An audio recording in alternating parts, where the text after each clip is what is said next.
Chapter 81. Su Shi was so moved that it was difficult for her to control herself. All sorts of feelings welled up in her heart.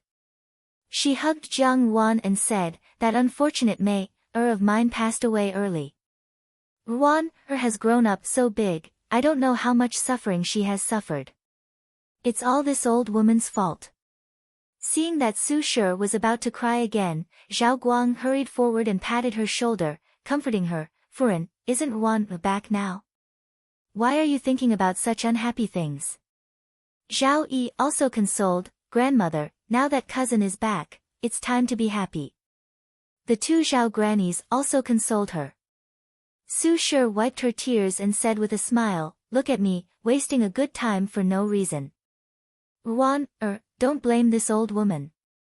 Jiang Wan smiled slightly and did not say anything. With Su Shi's arrival, Zhao Guang and his son could no longer inquire about the Jiang family. They only asked Su Shi how Jiang Wan had survived all these years.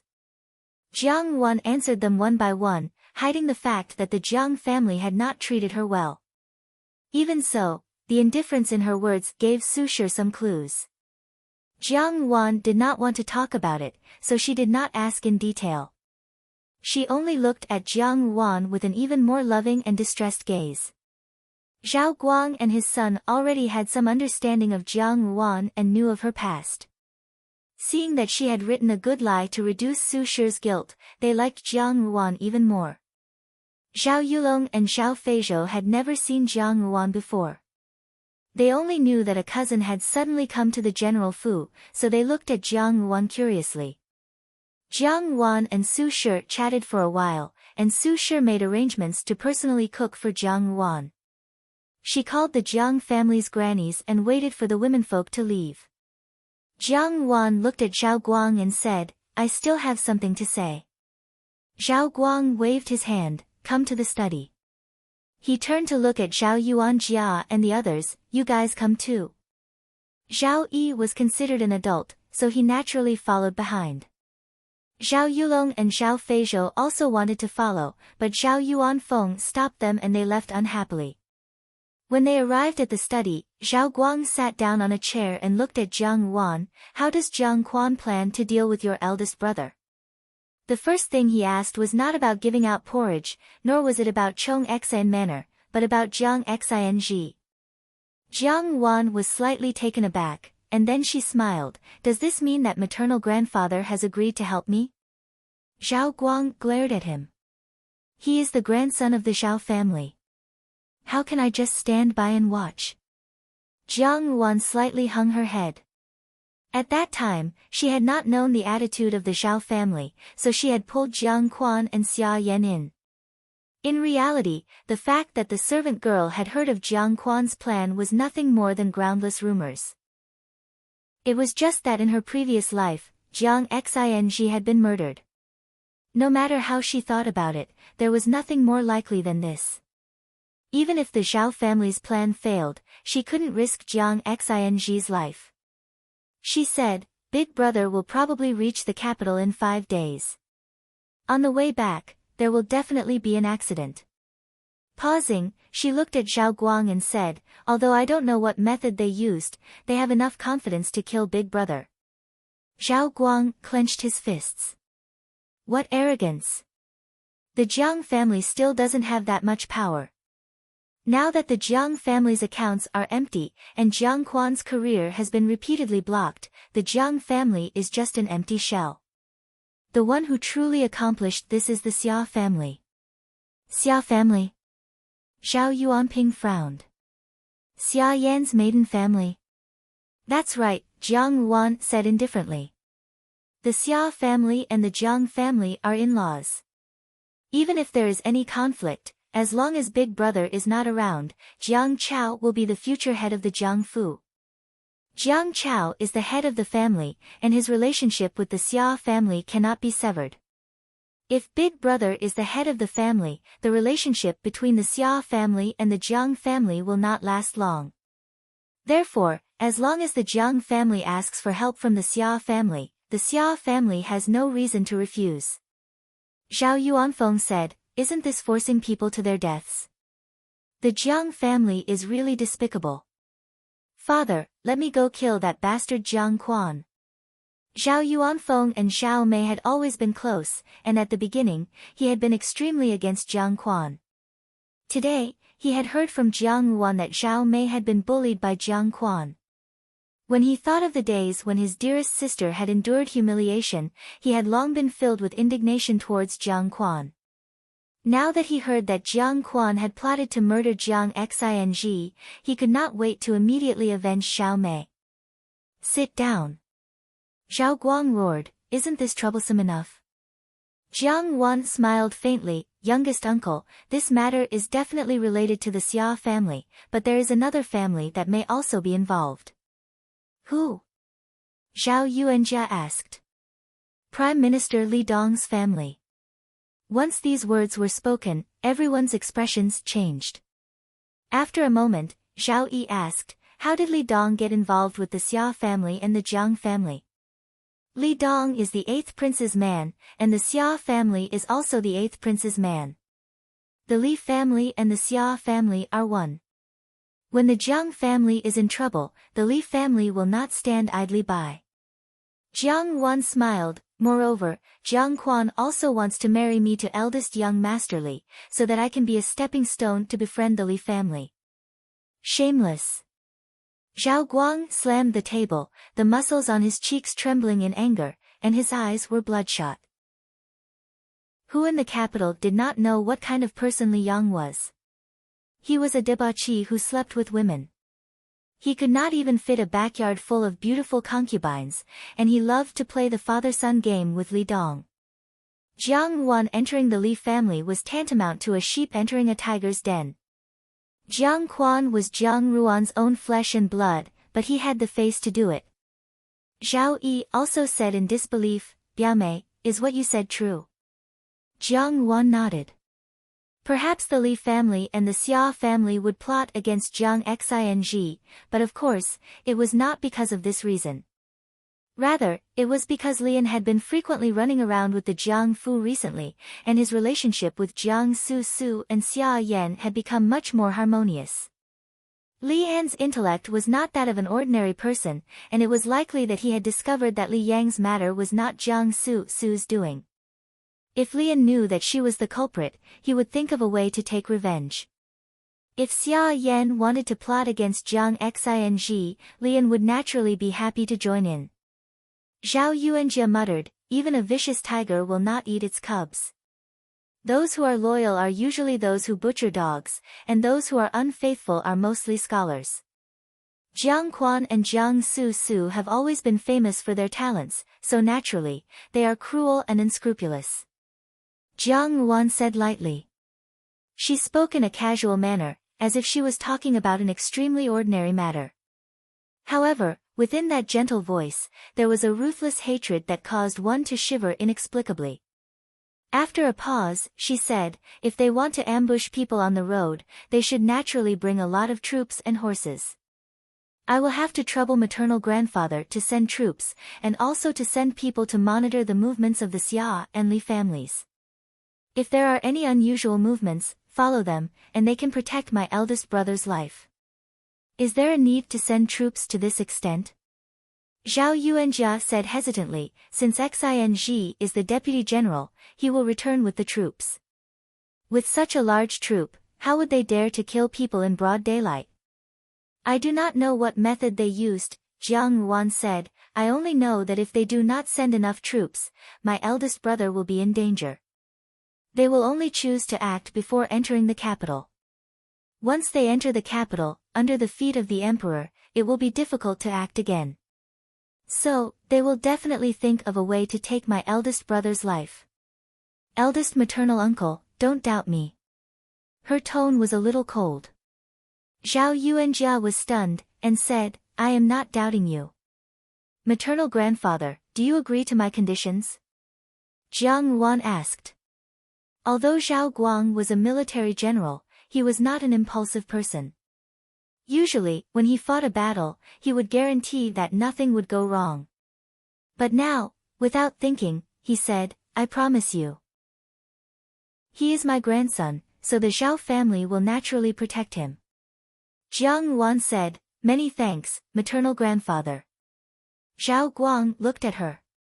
In front of him, Jiang Ruan's expression was calm, and the way she talked and acted was no different from an adult. Even the 13 or 14-year-old youths of the Zhao family, Zhao Feizhou and Zhao Yulong, would occasionally have a childish naivety. But there was not a trace of childishness on Jiang Ruan.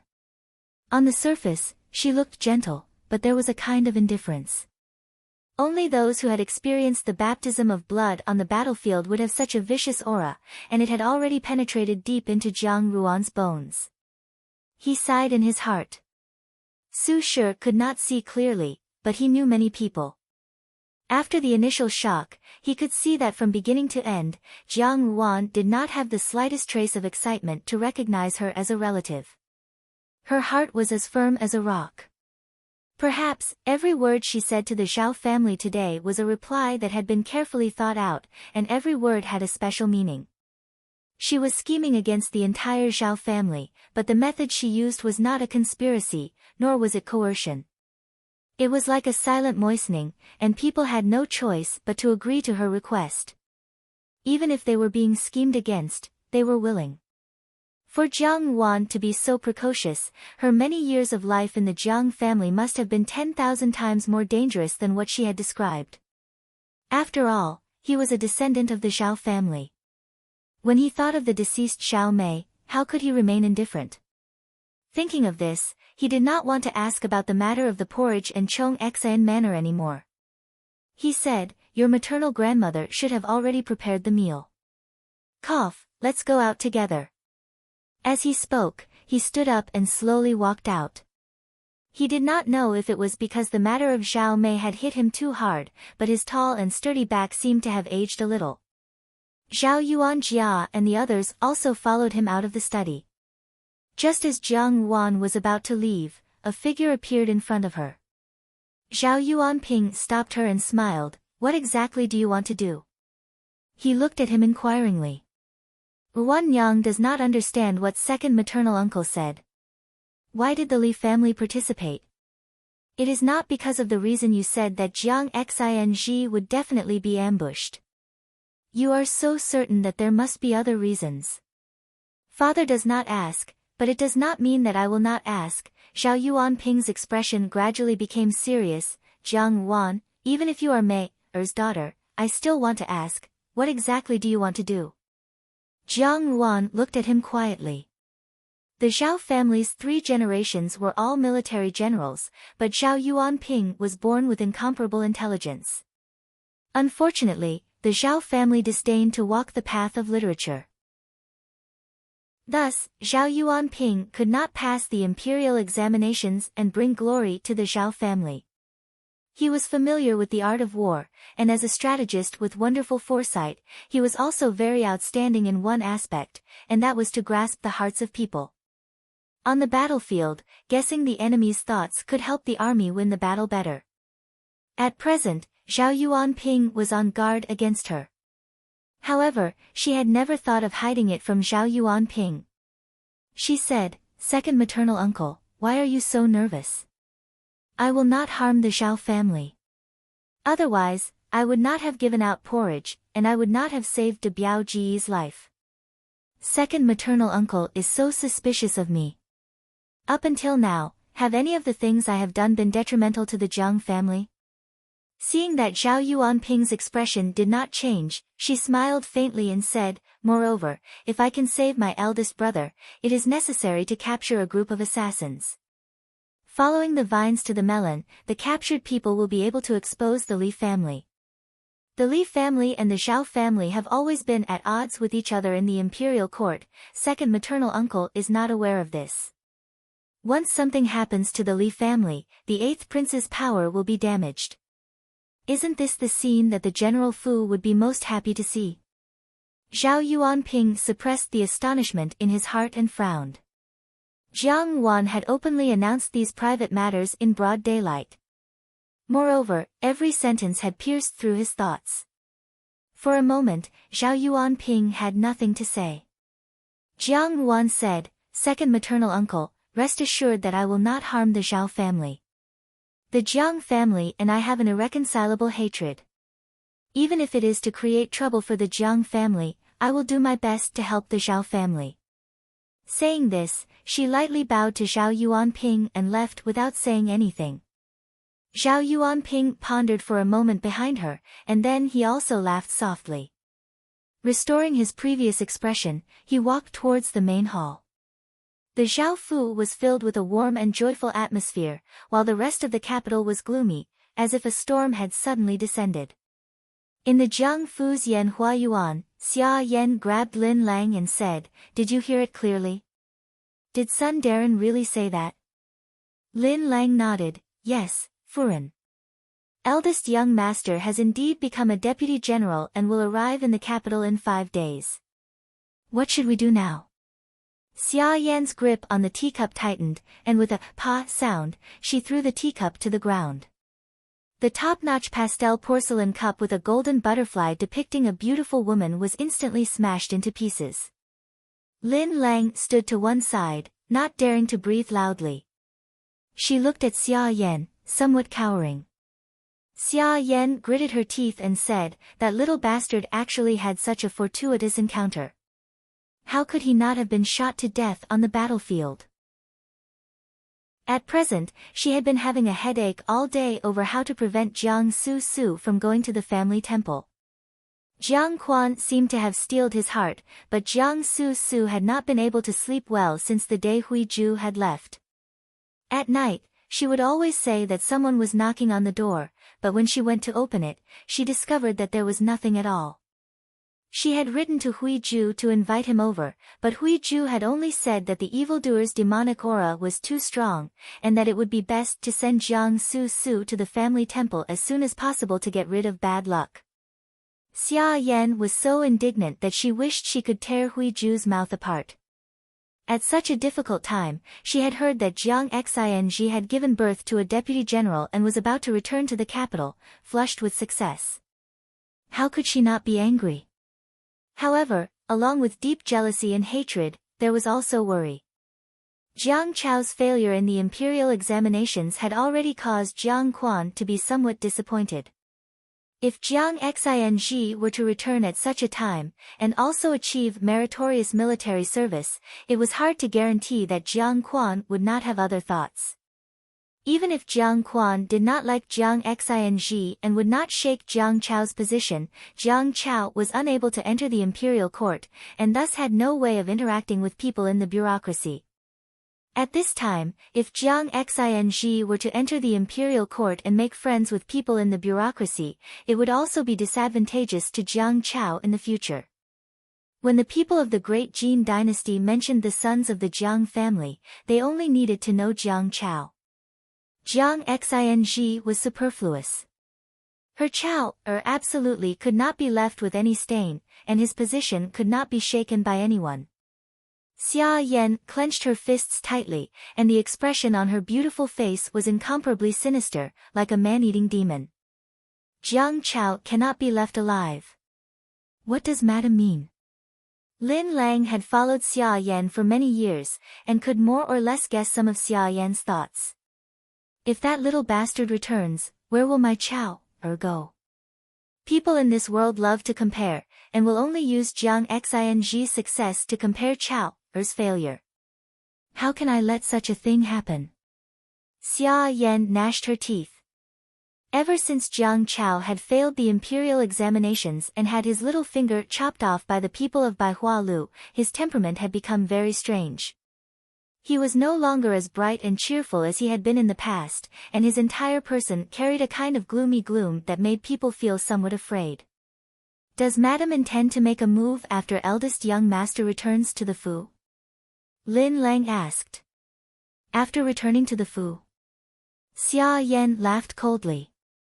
That little slut is so cunning, that older brother of hers will not be any worse. How can I give him the opportunity to enter the Fu? If I want him, he won't even be able to enter the main gates of the capital.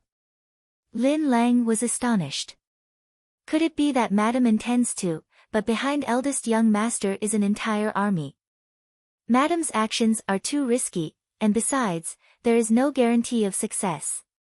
So what if it's an entire army? Just use your brain.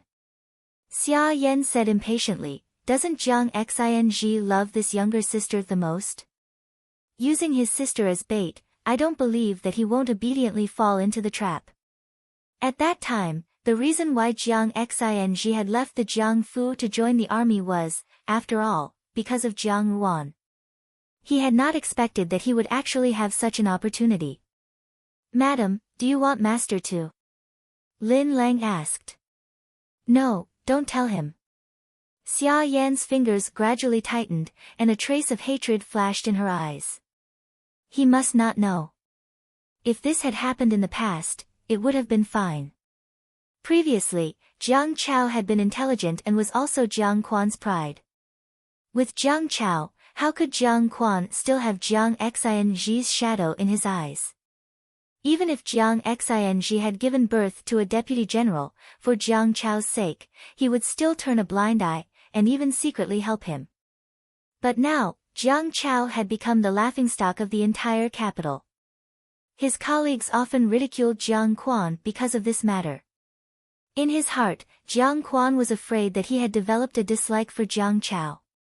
Now that Jiang Xing had returned to the capital in such glory, it was inevitable that Jiang Quan had other plans. If that was the case, it would be terrible. Xia Yan tightened her grip on her skirt. That.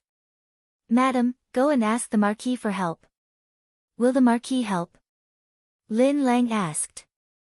A few days ago, Jiang Su had provoked Xia Cheng into a great rage, and because of Xia Jun's matter, Yuya wanted to fight her to the death. Xia Yan and her daughter were already extremely unpopular in the Xia family, so how could they help? Second sister-in-law will naturally not help, but father will help me. Xia Yan said, even if it is for the Xia family, father will spare no effort to help me. The Jiang family could be considered as a help. Even if Xia Cheng was dissatisfied with Jiang Su, he would not be willing to allow an outsider to usurp the Jiang family's power over such a small conflict. If Jiang Xing really rose to power in the capital, it would be a great threat to Jiang Chao. It was useless to have a Jiang Fu that was not under their control. In order to ensure that the Jiang Fu would always be on the same boat as the Xia Fu, Xia Cheng would not just stand by and watch. In terms of eradicating Jiang Xing, he would be even more diligent than them. Go get a pen and paper, I want to write a letter to father, Xia Yan said. The corners of her mouth curled up slightly. The Xia family would help. Moreover, there was still the Li family. Although she did not know why the second young master of the Li family, Lian, had repeatedly expressed goodwill to her and Jiang Su today, she could still make use of this once. With the Xia family and the Li family together, even if Jiang Xing had 9 lives, he would not be able to escape. Chapter 82. The spring rain pattered incessantly, but the spring days of the Great Jin dynasty were not filled with vitality because of the spring rain. Instead, they were shrouded in a heavy layer of gloom. Fortunately, the distribution of porridge in the city had not stopped, and some kind-hearted rich merchants had also joined the ranks of grain donations. The number of city guards in the capital had doubled, and the number of troublemaking refugees had decreased significantly. Other than the fact that life was still difficult, there was no difference from before the flood. The common people did not have enough to eat or warm clothes to wear, so they would not pay attention to the major events of the court. Even so, the matter of General Guan's victorious return to the court had become the most talked about topic in the streets and alleys of the capital. The brave and skillful army led by Guan Lianghan would reach the capital by tonight. The Guan Lianghan of the common people was currently happily drinking the freshly brewed Guan Shan Qing Shui, and Dong Feng Lu Mo Tsong looked at him and said, "Second brother, everyone in the capital knows that you are returning to the capital today. Are you really not going to put on a show?" Putting on a show, Guan Lianghan snorted disdainfully, "I have already returned to the capital. What's there to put on a show? Besides, it's already night time, who would pay attention to such things? You're just worrying for nothing." Mo Tsong shrugged, the rain is so heavy, I don't know where they are now, and whether they will be able to return to the capital on time. Don't worry. Guan Lianghan wiped his mouth, my subordinates are not soft persimmons. It doesn't matter how heavy the rain is. By now, they should have reached Wulin Road. Wulin Road was not an official road. The official road had been washed away by the rising flood a few days ago, and horses could not pass through. Wulin Road was connected to a large ebony forest, stretching for thousands of miles. The terrain was complex, and the trees were lush and verdant. If one was not careful, it was easy to lose one's way, and there were also wild beasts in the forest. However, there was no harm in the presence of an entire army. Guan Lianghan raised his head and poured wine into his mouth, vaguely saying, just wait patiently. In the Jiangfu, Jiang Yuan was sitting in front of the window, lost in thought as she gazed at the rain. She did not know why, but she had been restless since early in the morning.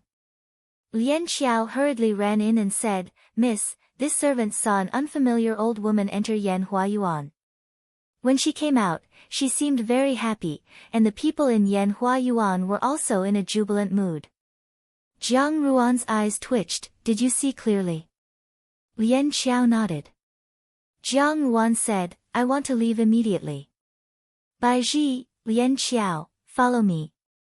Lu Zhu, you stay in the Fu. If they ask, just say that I went out with Miss Wen to pick out some jewelry. Dewdrop nodded and said, Miss, be careful. These past few days, Xia Yan had been busy with her own affairs and had had no time to take care of Jiang Yuan. Perhaps she believed that Jiang Yuan would not be able to stir up any waves.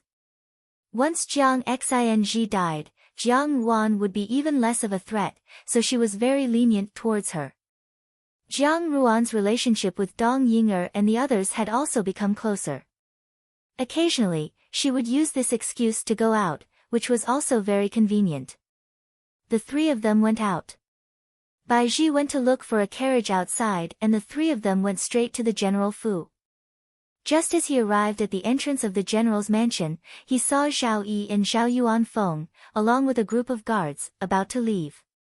Seeing Jiang Yuan, Zhao Yuanfeng was also slightly taken aback. He then said, Father's informant in the Xia family sent news that the Xia family people went to Wulin Road early this morning. After a pause, he continued, the Li family is also involved in this matter. Jiang Yuan raised her eyebrows. Zhao Yi also followed, it is not convenient for grandfather to come out, so I will go with third uncle. These people are all Zhao family soldiers. Biao Mei, wait in the Fu for now. We will definitely rescue Xing. Jiang Yuan shook her head, I will go with you. Without waiting for Zhao Yi to speak, Zhao Yuanfeng resolutely refused, no, it is too dangerous. You stay here. Third uncle, if I don't go, I will never be at ease for the rest of my life. This matter is extremely urgent, third uncle should not waste time here. I can protect myself. If the matter is really so dangerous that even I cannot protect myself, it will be even more troublesome. It is also a blessing for me to die with Gij. Her tone was indifferent, and there was even a kind of indifference to life and death. Zhao Yuanfeng's heart could not help but sink. Looking at Jiang Ruan's determined appearance, he remembered Zhao Guang's evaluation of Jiang Yuan yesterday. He steeled his heart, fine, but you must be careful. Swords and knives have no eyes. If something really happens to you, how will I explain it to your deceased mother? Jiang Yuan nodded slightly. Zhao Yi hesitated for a moment, but there was no other way. He pulled a horse from behind and asked, Biao Mei, do you know how to ride a horse? Jiang Yuan did not wait for him to finish. She stepped on the stirrup, and with a beautiful flip, she sat upright on the horse. She randomly took a bamboo hat and put it on her head. Her nimble posture made the surrounding guards' eyes light up. In her previous life, there was a beauty from the western regions who knew how to ride a horse. Her horsemanship was extraordinarily beautiful, and there was a craze for horsemanship in the inner palace. Unfortunately, no one had taught her horsemanship since she was young. In the end, it was Xianli who personally taught her horsemanship. Although it was not particularly outstanding, in order to make him look at her in a new light, Jiang Yuan practiced day and night, and eventually became one of the best. In her second life, she did not expect that her first demonstration of horsemanship would be to save Jiang Xing. Bai Ji and Lian Qiao did not know how to ride a horse, so they could not tag along. They could only wait at the General Fu. Somewhat worried, they exhorted Jiang Yuan, "Miss, be careful on the road." Time was of the essence, and they could not stay any longer. Zhao Yuanfeng whipped the horse, "Let's go." The group of people galloped their horses, whipping their whips, and galloped towards the outskirts of the city. The horses' hooves stirred up splashes of water, splashing crisply along the way. At first, Zhao Yi and Zhao Yuanfeng were still somewhat worried about Jiang Yuan. After all, a girl's body was delicate, and they were afraid that she would not be able to withstand such a fast and bumpy ride. However, Jiang Yuan did not show any signs of discomfort along the way, so they were relieved. The horses galloped even faster. Mo Tsong and Guan Lianghan had just come down from Dongfeng Lu, and when they saw Xiao Xiao below, they greeted him. Just as they were about to speak, they saw a group of people galloping past on horseback. The water that was stirred up splashed onto Mo Tsong's body. Mo Tsong jumped a step back and angrily said, "Hey, this young master's clothes are dirty." Guan Lianghan laughed heartily, "We're all men, what's the point of being so calculative?" Isn't that Zhao Yuanfeng, that fellow?" Xiao Xiao was slightly startled, and following Guan Lianghan's gaze, he saw a slender figure among the group of people on horseback. It was particularly eye-catching among the crowd of burly men. Although he was wearing a bamboo hat, looking at Zhao Yuanfeng and Zhao Yi riding beside him, and then recalling the recent investigation of the Jiang family's daughter frequently entering the General Fu, it was not difficult to guess the identity of the person on horseback. "What are they going to do?" Guan Lianghan muttered to himself. "The people behind him are the Zhao family army." Xiao Xiao reminded him, "They are dressed as imperial bodyguards. Privately using troops. Oh, this fellow from the Zhao family is not afraid of death," Guan Lianghan said in amusement. Xiao Xiao frowned, and suddenly turned to leave. Seeing this, Guan Lianghan hurriedly followed behind him and asked, "Lao San, where are you going?" "I still have something to tell you." Xiao Xiao walked downstairs to the place where the horses were tied up. As he untied the reins, he said, "We'll talk later." Guan Lianghan looked at him. "You want to follow Zhao Yuanfeng?" Xiao Xiao did not speak. He only single-mindedly focused on his own actions, which could be considered a tacit agreement. "Now, only you and seventh brother know that I have returned to the capital. The Zhao family is definitely not going to Wulin Road to welcome me, and it is definitely not going after me." Xiao Xiao shook his head, "No, it has nothing to do with you." "Then what do you mean?" Guan Lianghan was even more confused by his words. Xiao Xiao clamped his legs around the horse's belly, and the horse charged forward like an arrow. He lowered his long eyelashes and said, "I can't say for sure either." The continuous rain had turned the road along the way into a muddy mess, and the slippery mountain rocks had added a lot of difficulty to the journey.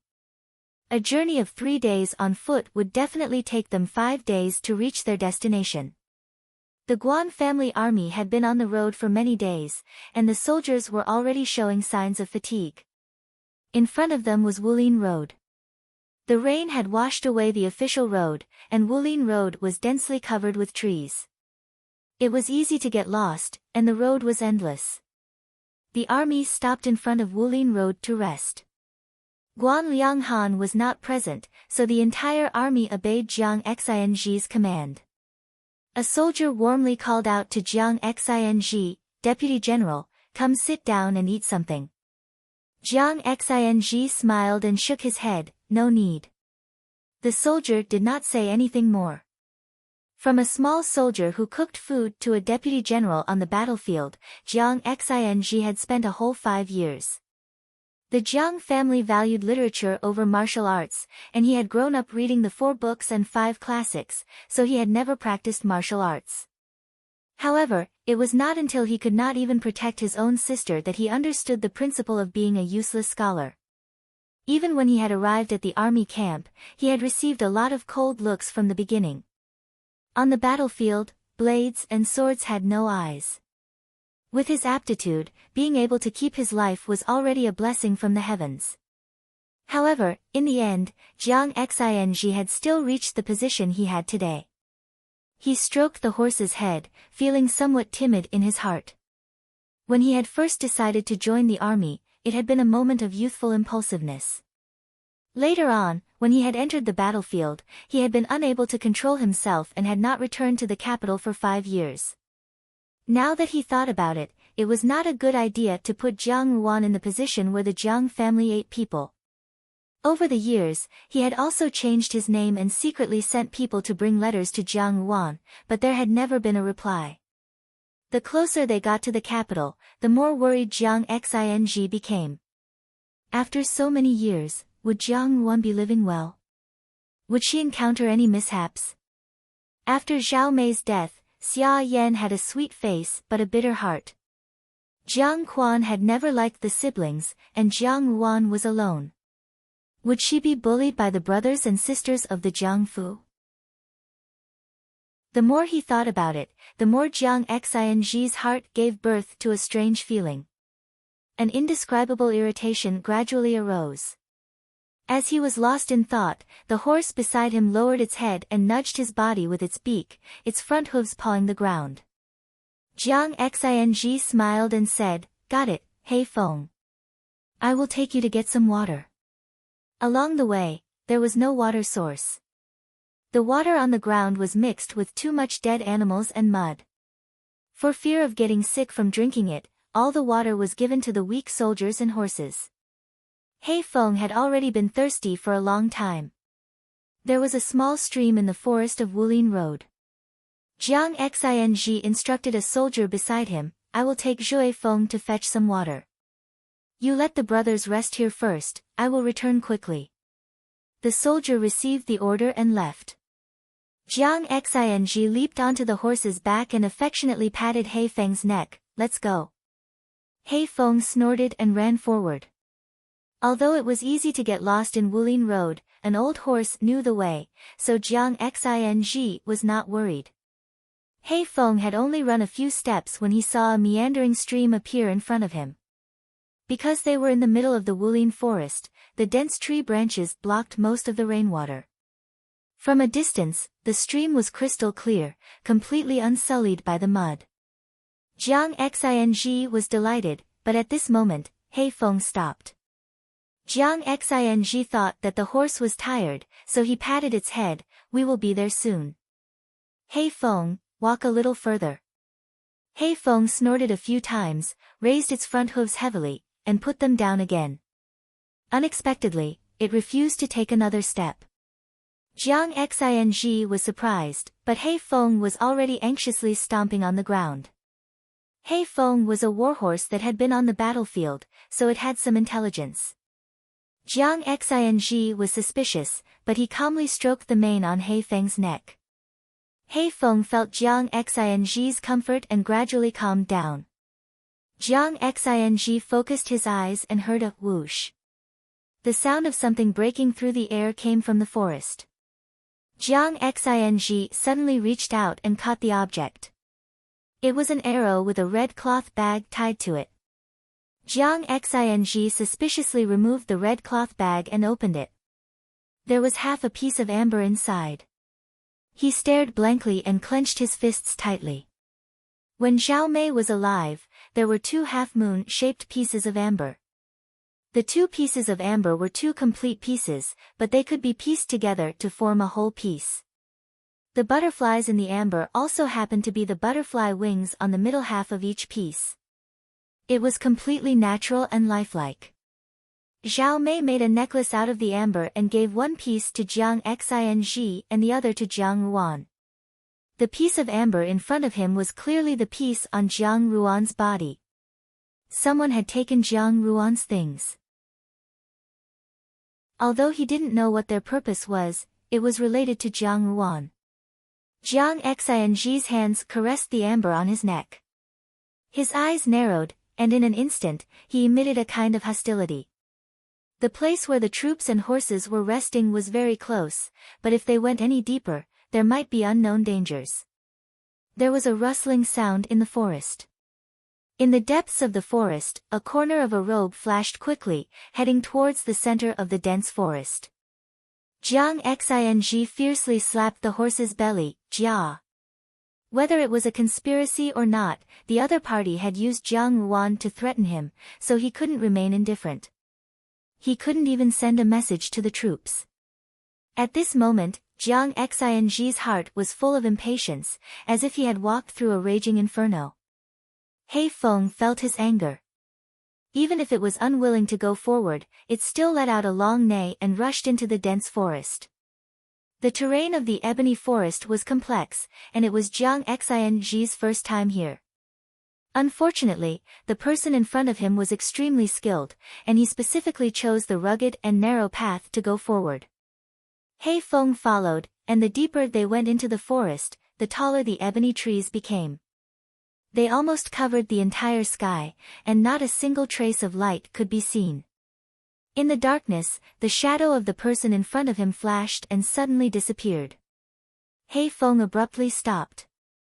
Jiang Xing sat upright on the horse, motionless. The forest was strangely quiet. From the time they had left the stream to this place, they didn't know how far away they had been from the troops. And the disappearance of the person in front of him could only prove that this was a trap. Who had set this trap, and for what purpose? Jiang Xing's expression was calm. After the impatience and worry in his heart dissipated, he actually rejoiced a little. Since it was proven to be a trap, perhaps Jiang Ruan was safe. He slowly unsheathed the saber at his waist. When the blade was unsheathed, the 3 feet long blade reflected his shadow. There was a murderous aura between the young deputy general's brows. After all, he was someone who had experienced the stench of blood on the battlefield. With a schwa sound, Jiang Xing's saber moved horizontally forward. At the same time, his body suddenly crouched down, narrowly avoiding the sneak attack of the person behind him. In an instant, he turned his horse around and looked at the group of strangers dressed as imperial bodyguards. There were a total of 5 strangers. Riding He Feng, he retreated a few steps. Who sent you? Young Master Jiang, if you know what's good for you, then leave your life behind so that the 5 of us can report back, one of them said. Jiang Xing sneered, you don't know the difference between life and death. As he finished speaking, he suddenly jumped off his horse and aimed his saber at the stranger in front of him. The stranger was unable to dodge in time. Although he did his best to dodge, his arm was still cut by the edge of Jiang Xing's saber. The few people did not expect Jiang Xing's martial arts to be so refined. They looked at each other, and without another word, swarmed forward to join the battle. Chapter 83. 1 against 5, Jiang Xing did not seem to be at a disadvantage at all. After exchanging blows with Jiang Xing for a while, a look of amazement appeared in each other's eyes.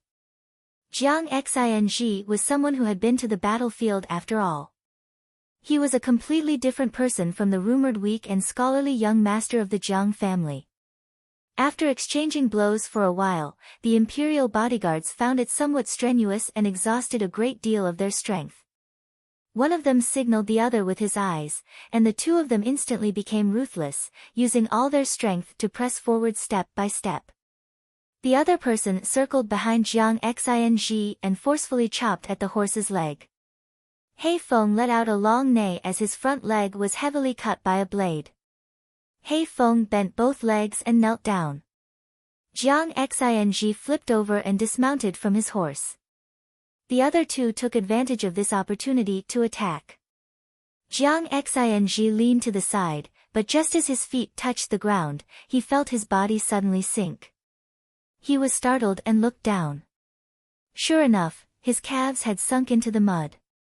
As he struggled, he sank deeper and deeper. The imperial bodyguards withdrew their hands. Jiang Xing looked down. In just a short while, the muddy water had already reached his waist. It was a large swamp covered with withered branches as a camouflage. He had not discovered it before, but these people had wanted to trap him here. The more he struggled in the swamp, the deeper he sank. After thinking this through, Jiang Xing no longer struggled. He only looked coldly at the people in front of him. "Who sent you?" One of the imperial bodyguards laughed. "Young Master Jiang, if you want to blame someone, blame yourself for blocking their path. If you want to ask the King of Hell on the road to the Yellow Springs." As he finished speaking, he waved his hand. A series of rustling sounds could be heard from within the forest. Countless heads popped out, all of them holding bows and arrows. They knocked their bows and shot arrows at Jiang Xing. Jiang Xing suddenly understood. So the true plan was here. These people originally wanted to trap him in the swamp and then shoot arrows through his heart to kill him. Their intentions were worthy of death. But who exactly had such a deep hatred for him? However, no one answered his confusion. Someone waved their hand, and arrows were aimed at him. Whoosh, whoosh, whoosh, whoosh. The sound of air being torn could be heard, and the arrows swooped down like raindrops towards him. Jiang Xing still had a saber in his hand. Naturally, he could not just sit there and wait for death. He quickly swung his saber to block a round of arrows. The arrows were blocked by the saber, and they all fell into the mud.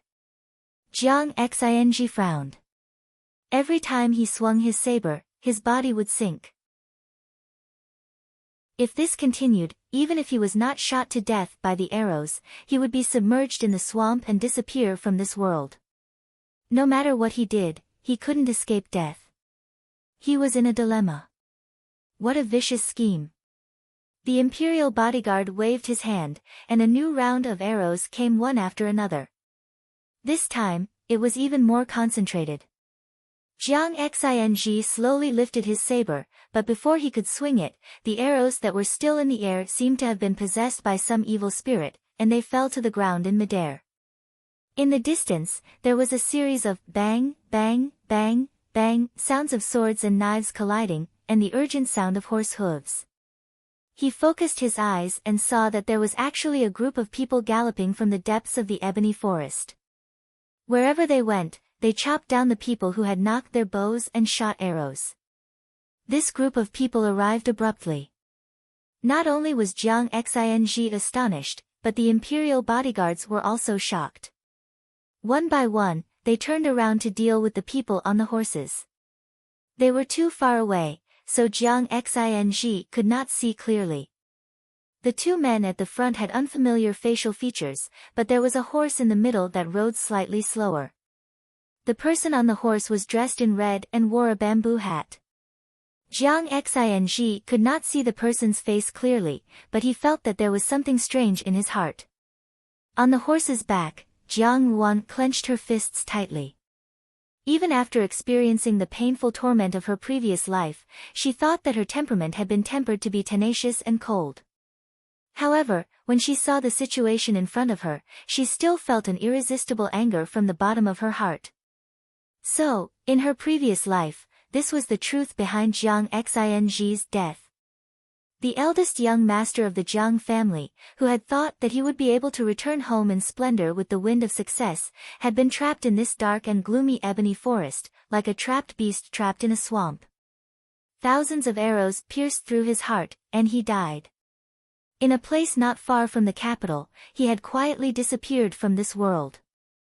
The Xia family, the Jiang family, the Li family. If she did not collect this debt, she, Jiang Yuan, swore that she was not a human.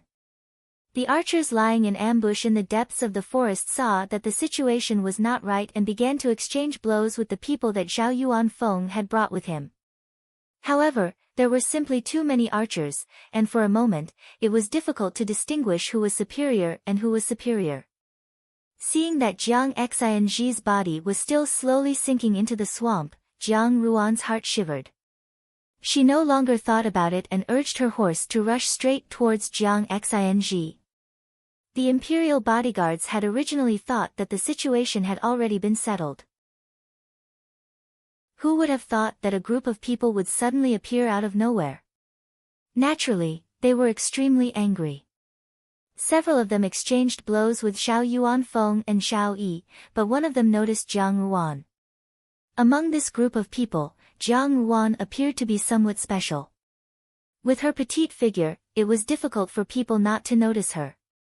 The imperial bodyguard leaped up, and with a shua sound, he chopped down on Jiang Ruan's body. Xiao Yi and the others were relatively far away from Jiang Ruan. At this moment, they were busy fighting with the others, and had no time to pay attention to her. Jiang Ruan's eyes narrowed. Seeing the tip of the knife coming at her, she suddenly lowered her body, and her whole body was flat on the horse's back, barely dodging the knife. That person's knife did not succeed, so he changed the direction of the knife in his hand and fiercely chopped towards Jiang Ruan. The horse was startled by the wind brought about by the knife's edge and abruptly stopped in its tracks. Jiang Ruan had nowhere to retreat, and could only raise her hand to block the wind of the knife. She gritted her teeth and closed her eyes. In any case, it was only an arm.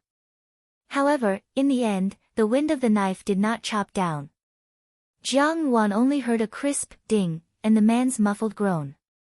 When she opened her eyes again, the man in front of her had used his left hand to cover his wrist. His right hand was somewhat trembling, to the point that he could not hold the knife steadily. Blood was spilling from his fingertips. Jiang Ruan lowered her head and saw a distorted and deformed bronze plate. Just as the imperial bodyguard in front of her was about to raise his knife again, suddenly, as if a gust of wind had blown past, a figure leaped over and instantly exchanged blows with him.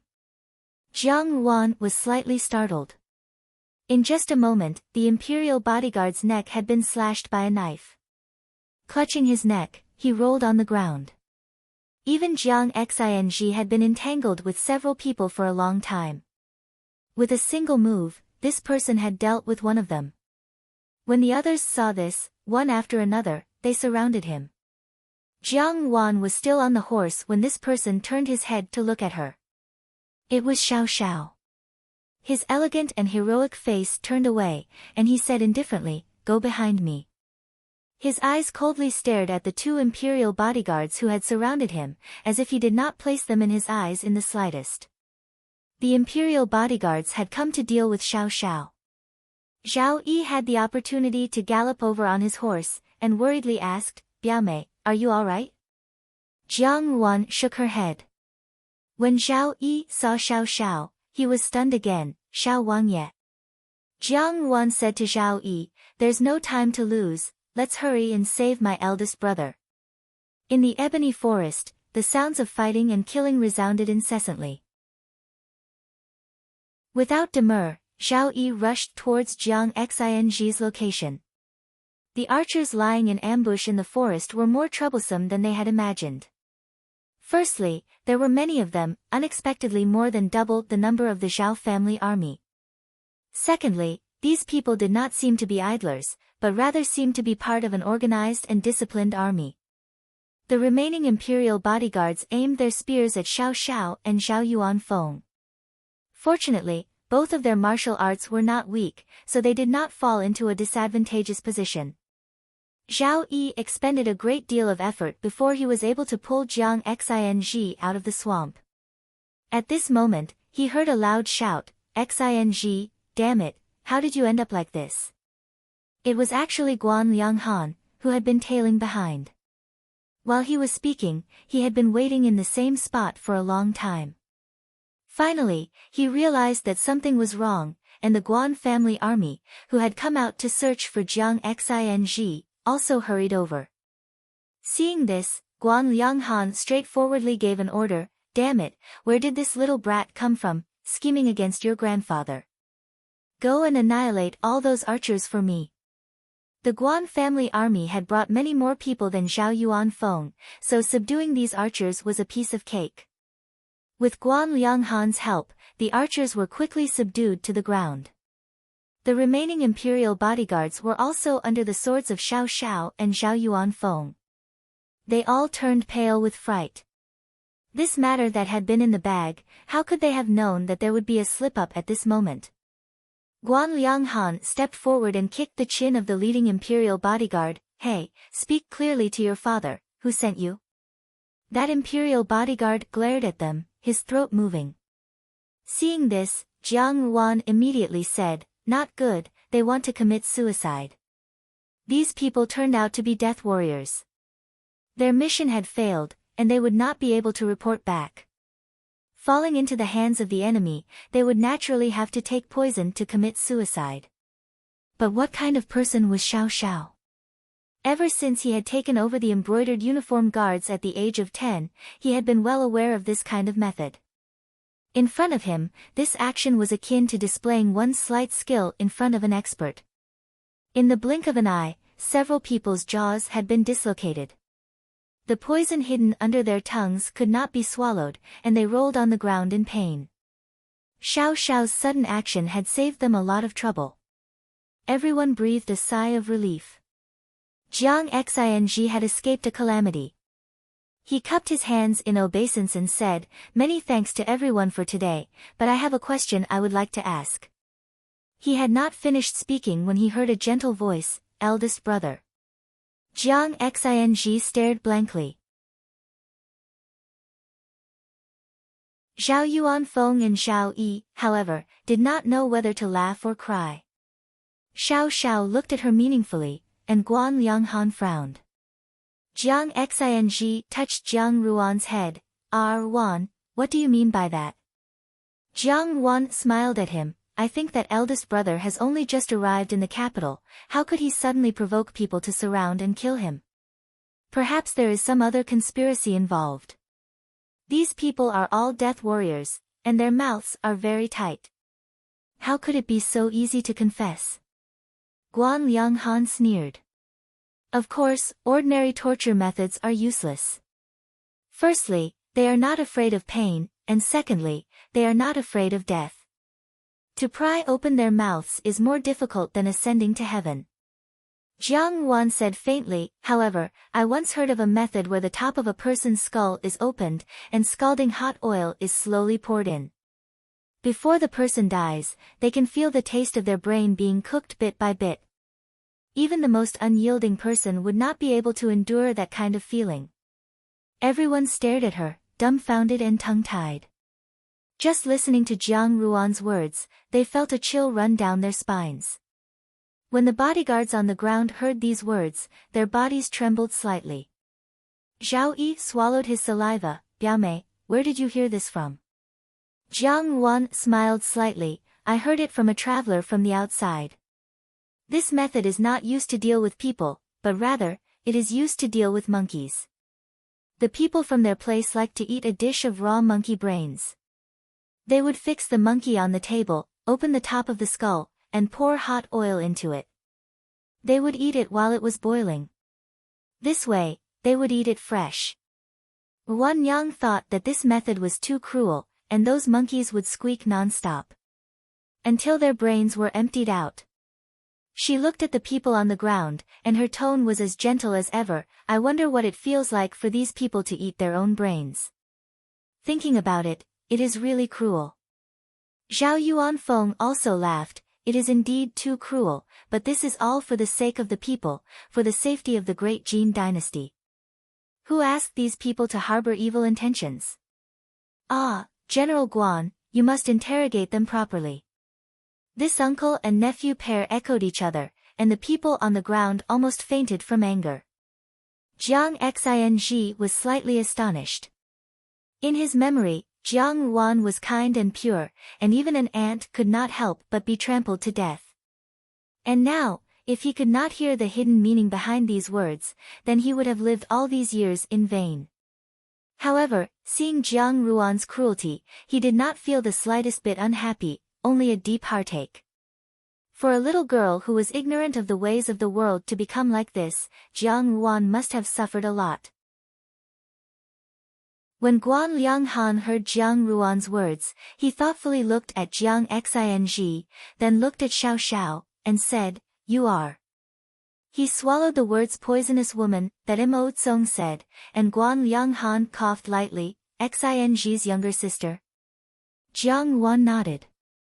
Zhao Yi patted Jiang Xing's shoulder. "Younger cousin Yi, I am your older cousin." He pointed to Zhao Yuanfeng. "He is my third uncle, your maternal uncle." Although Jiang Xing was surprised, seeing that these people had just saved his life, and looking at their interaction with Jiang Ruan, he smiled and said, "Older cousin, third maternal uncle." Zhao Yuanfeng said, "Ruan, now that Xing has returned, you and your sister can stay in the General Fu." Jiang Ruan shook her head and said, "No need, eldest brother, come back with me to the Jiang Fu." Jiang Xing had returned with the wind of success. How could he not make things difficult for Xia Yan and her daughter? If he saw that Jiang Xing was unharmed, he would probably vomit blood. If they returned to the General Fu like this, how could they continue the show? Jiang Xing was obedient to Jiang Ruan's every request, so he naturally agreed. Zhao Yuanfeng frowned, but immediately felt relieved. "Never mind, with your eldest brother around, we won't be bullied by others. If there is really something wrong, the General Fu will always be your support." The General Fu and the Jiang Fu had not been in contact for many years. At this moment, they appeared to be on very good terms with the Jiang siblings. In the eyes of Xiao Xiao and Guan Lianghan, they had a different meaning. Jiang Ruan walked in front of Xiao Xiao, who lowered his head to look down at her. Jiang Ruan smiled and said, "Originally, these people should have been handed over to older cousin and third maternal uncle to investigate thoroughly, but since General Guan and Xiao Wangye have intervened, we will do you a favor at little cost and hand these people over to you. If you can really find anything, it will certainly be a great merit. Whatever His Majesty rewards the General and Wangye, don't forget that the Zhao family also has a part in it." Xiao Xiao raised his eyebrows, his beautiful eyes staring at her motionlessly. Originally, they had accidentally helped the Zhao family today, but now that Jiang Ruan had spoken like this, they had to turn around and thank the Zhao family. She was not willing to suffer even the slightest loss, and even verbally, she would take advantage of them. However, Xiao Xiao looked at the few people on the ground. What Jiang Ruan had done was not completely useless. For example, these few people could be of great use. However, Zhao Yuanfeng and Zhao Yi were somewhat surprised. Even at this time, Jiang Ruan had not forgotten to speak up for the Zhao family. As she had said, she would not harm the Zhao family. At least, the Zhao family might be able to gain a lot of benefits from this matter. Jiang Xing looked at Jiang Ruan gently. Now that Jiang Ruan was behaving appropriately and had her own opinions, there was no trace of a little girl in her every move. His heart was both sad and gratified. He, who had left home in his youth, knew better than anyone else what the price behind rapid growth was. Jiang Xing secretly made up his mind. Now that he had returned to the capital, he would definitely protect Jiang Ruan and not let anyone in the Jiang family bully her. His younger sister would naturally be pampered like any other young miss. As if she knew what he was thinking, Jiang Ruan lightly patted Jiang Xing's hand.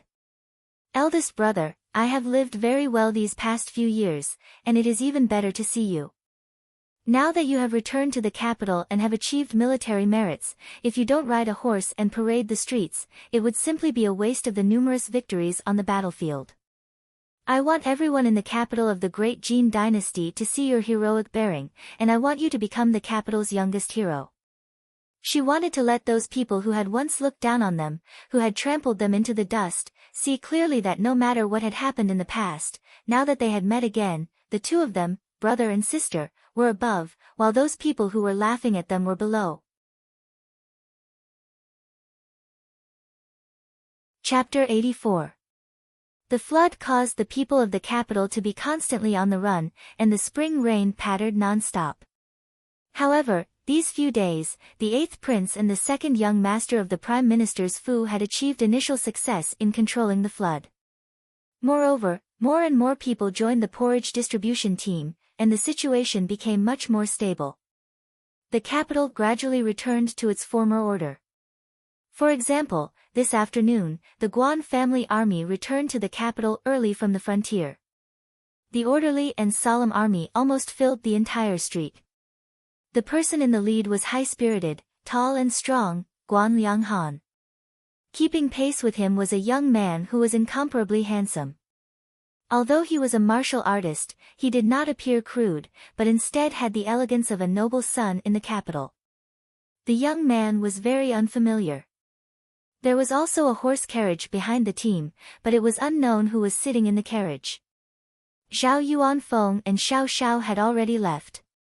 Jiang Xing followed Jiang Ruan's instructions and rode a horse around the streets of the capital. He did not think much of it, only thinking that Jiang Ruan had the temperament of a little girl and wanted to show off. Jiang Ruan sat in the carriage. Lian Xiao secretly lifted a corner of the carriage curtain and peeped outside. She said in surprise, "Eldest young master is really awe-inspiring, the common people are all watching." Bai Ji also laughed, "Now that eldest young master is back, Miss will have a good life." Lian Xiao rolled her eyes, and a trace of craftiness flashed in them. "This time, that person in Yan Hua Yuan will be furious." Jiang Wan smiled slightly and did not comment. Xia Yan saw that Jiang Xing had returned unscathed, and she was not just angry. This matter would not end so easily. If they wanted to scheme against Jiang Xing, they could forget about getting out of this situation unscathed. Xianli and Lian still had a big gift to give to the two of them. Jiang Xing was now young and promising. Looking at his and Guan Lianghan's posture, it was not difficult for the crowd to guess that he was the deputy general who had won the military merit, but they did not expect him to be so young. Many of the young ladies and young wives who were watching from the side of the street blushed and threw silk flowers on the horse. Jiang Xing's lips curled into a smile. After so many years of experience, he restrained his emotions very well. At first glance, he looked like a scholarly general at ease. There were also madams and young ladies from official families in the capital. Seeing this scene, they began to inquire about this deputy general's identity. At this time, someone in the crowd suddenly shouted, "Isn't this the eldest son of Minister Zhang's Fu? I heard that he joined the army 5 years ago. I didn't expect that he would return to the capital with military merits." It was like a stone that caused 1,000 ripples. As soon as these words came out, everyone started discussing. "I was wondering why he looked so familiar. Turns out it's the eldest son of the Jiang family. TSK, I haven't heard from him for so many years. Now, I can finally hold my head high. So the Jiang family has an eldest young master. I don't think I've ever heard anyone in the Jiang Fu mention this." What was there to be confused about? The Jiang family was now ruled by a stepmother. After all, she was not a biological daughter. Hadn't there been no news of the eldest miss of the Jiang family for more than 5 years? I'm afraid that eldest young master Jiang didn't leave home of his own accord. All in all, it's all good now. The eldest Jiang young master has achieved military merits, and the eldest Jiang young lady is also a jade-like person. In comparison, the eldest Jiang young master is more promising than the second Jiang young master. I don't know what Minister Jiang is thinking. Instead of feeling sorry for such an outstanding eldest young master, he dotes on the second young master. You don't understand. He's a man. What's there to say about favoring his concubine and neglecting his wife? When the original mistress of the household was still around, the current Jiang Furen was just a concubine. The crowd was bustling with discussion. There were all sorts of things being said. Most of them were praising Jiang Xing and his sister while belittling Xia Yan's family. Jiang Wan leaned against the carriage and smiled faintly. Trampling on the weak and flattering the strong had always been the trend of the people. Now that Jiang Xing was young and promising, his official career was promising. Naturally, there were countless praises for him. The more outstanding he was, the more incompetent Jiang Chao appeared. In Yan Huayuan, Xia Yan was leaning against a soft couch and slowly drinking tea. Today, she only needed to arrange everything properly. With the Xia family and the Li family's help, she did not believe that Jiang Xing would be able to escape this calamity. She took a sip of tea. Now that Jiang Xing was dead, Jiang Ruan was nothing to worry about. She had all the time in the world to tidy up.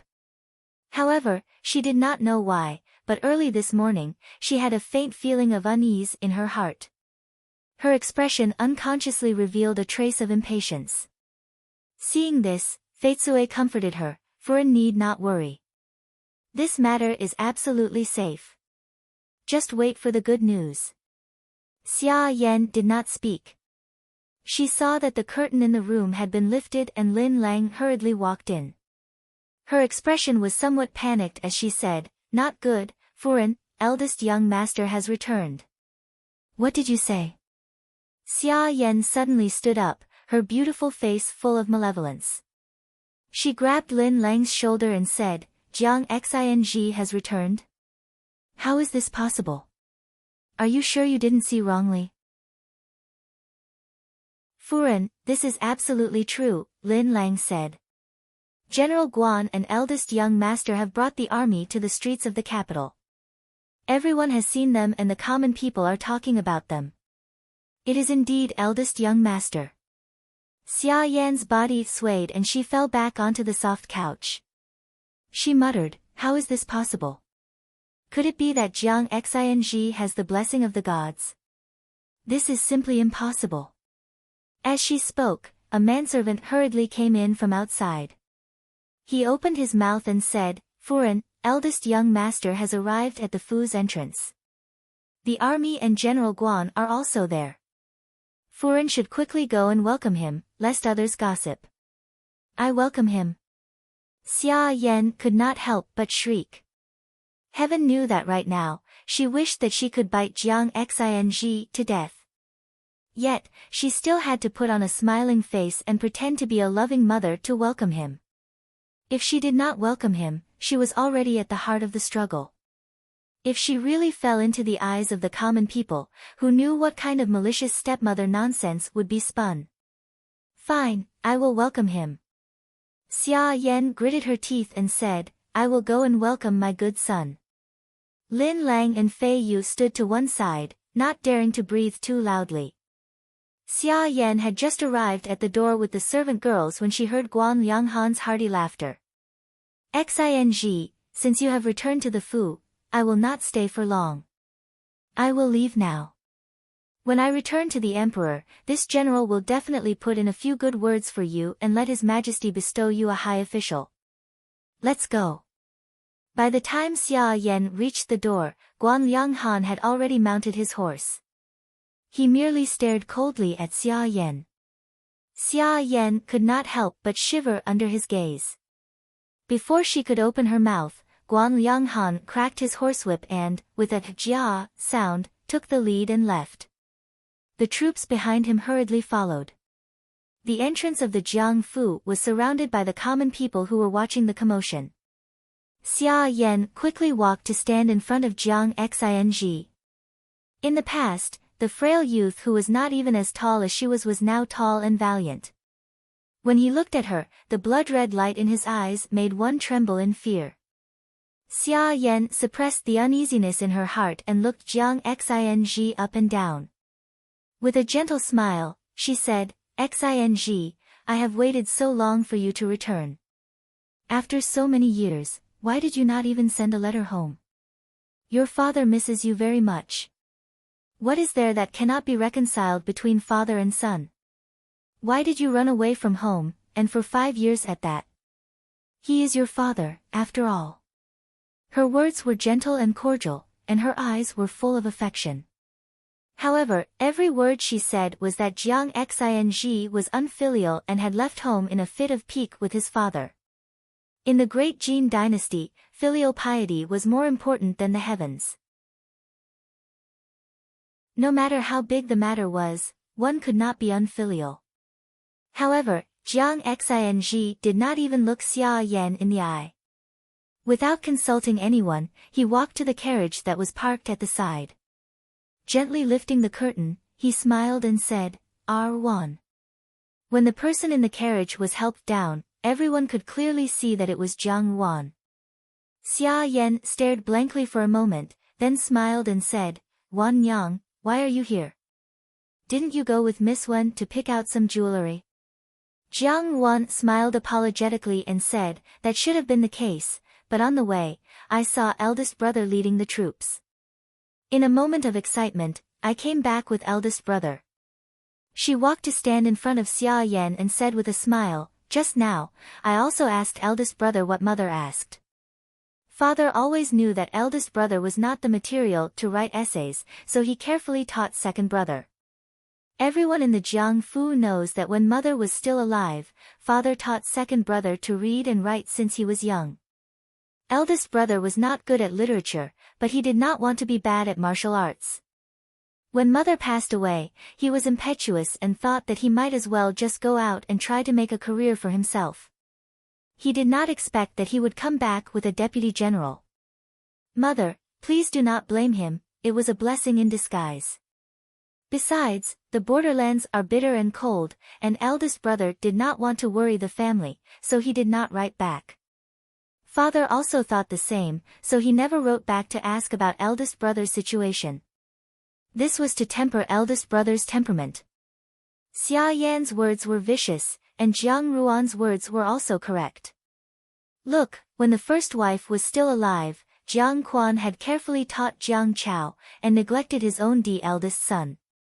In the Fu, no matter how bad the eldest son was, he would still inherit the family business. What was it that made a eldest son not hesitate to seek refuge in the army to fight for his future? The meaning behind Jiang Ruan's words was really thought-provoking.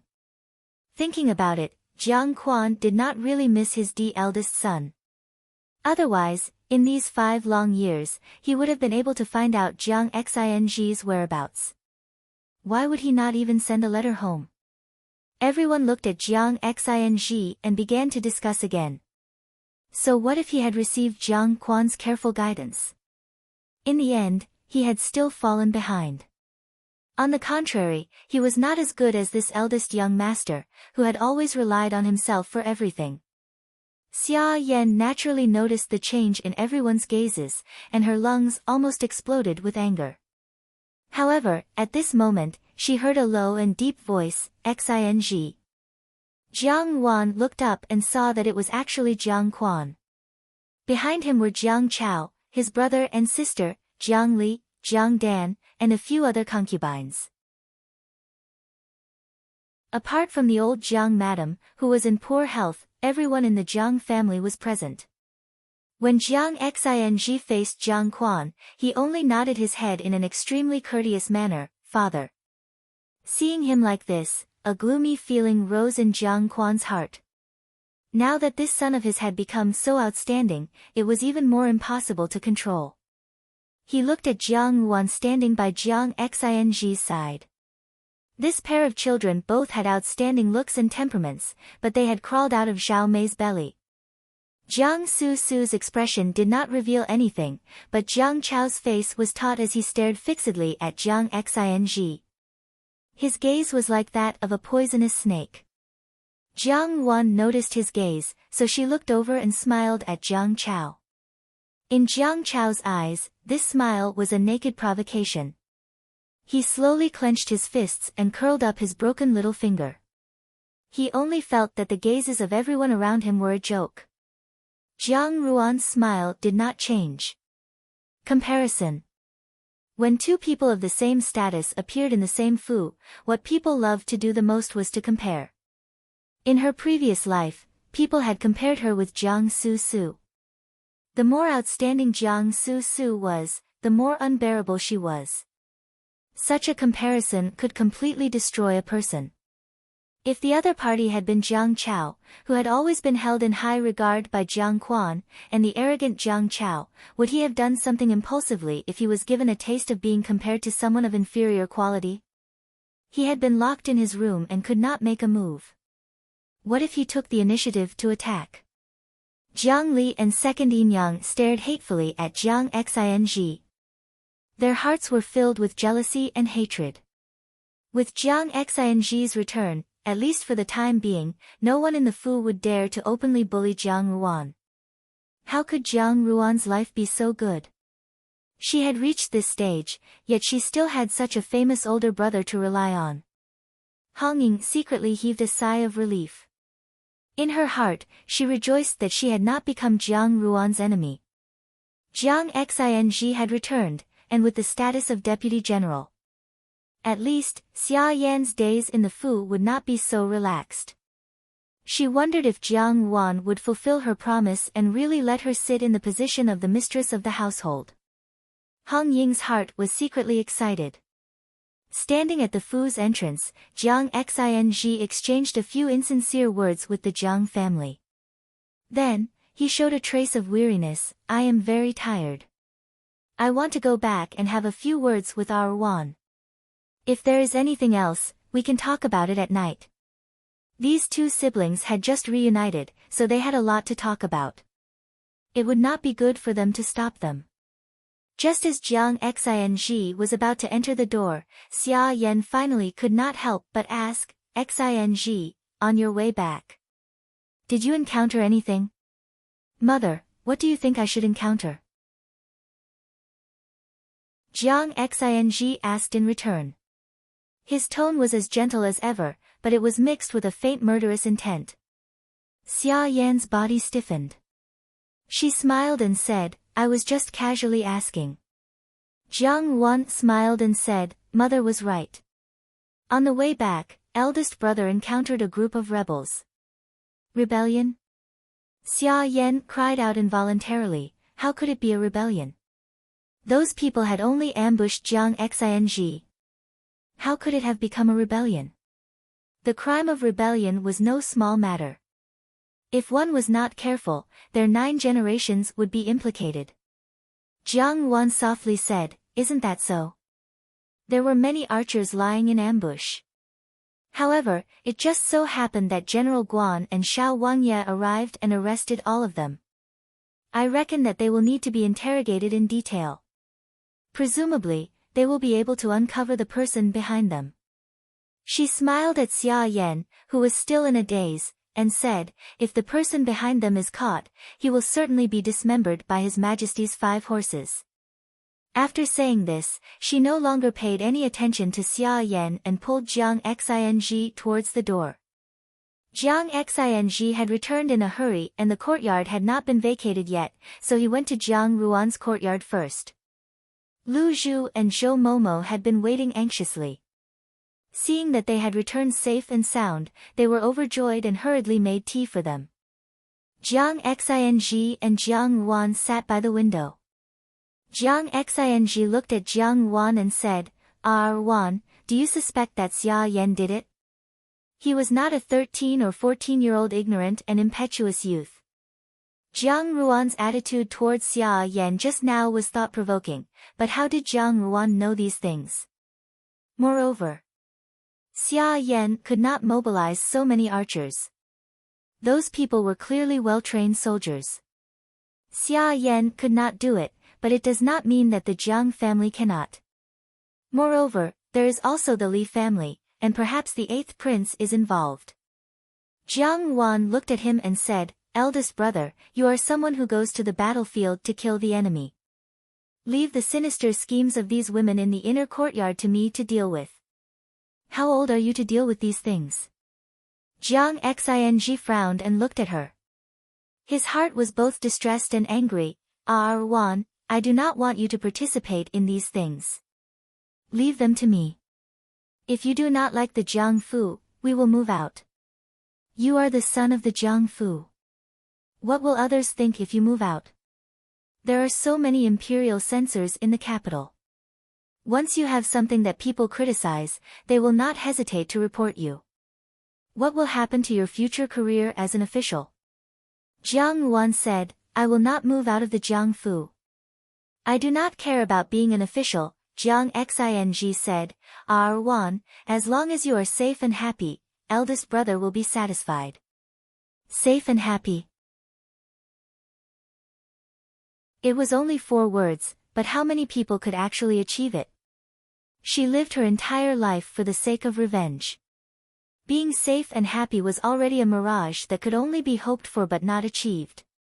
You must be an official, eldest brother, Jiang Yuan said, only then can you trample all of them under your feet. Make them respect you, fear you, and not dare to bully you. This way, they will not bully me. Eldest brother, do not worry about me. I have been here for so many years. I can protect myself, and I can also protect you. Jiang Xing looked at her, Wan, is there something you are hiding from me? Why must you live in the Jiangfu? Jiang Xing had just returned to the capital, and his mind was a complete mess. He only knew that some unforeseen event must have occurred. Why had his sister's temperament changed so much, and why was she involved in the affairs of the court? Jiang Yuan said indifferently, nothing. She could not tell Jiang Xing about Zhao Mei's murder. Jiang Xing's impulsiveness would inevitably spoil things.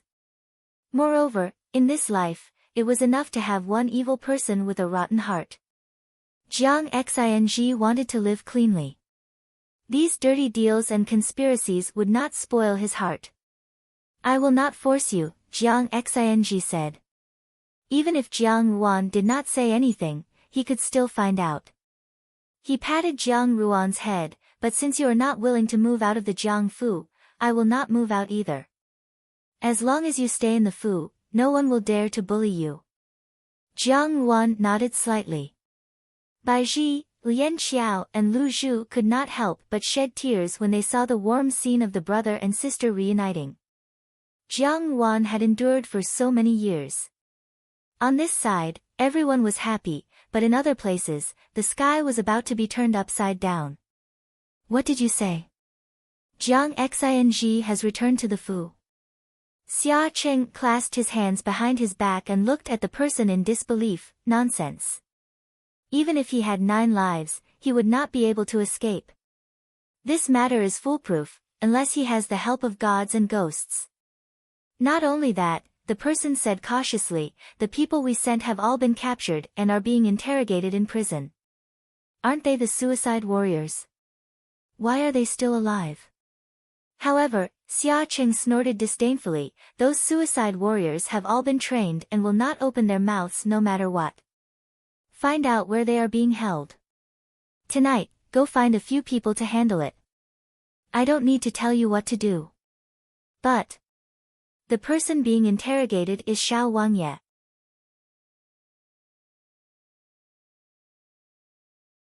Chapter 85. The interrogator was Xiao Xiao. Xiao Xiao was in charge of the brocade guards. Usually, when they went on special missions, they would occasionally catch people who refused to speak. Under his interrogation, these people had never lasted to the end. The less people saw it, the fiercer the rumors spread. There was a saying in the great Jin dynasty, there was no mouth that Xiao Xiao could not pry open. Unfortunately, his temperament was cold and cheerless. Even those who knew him did not dare to question him personally.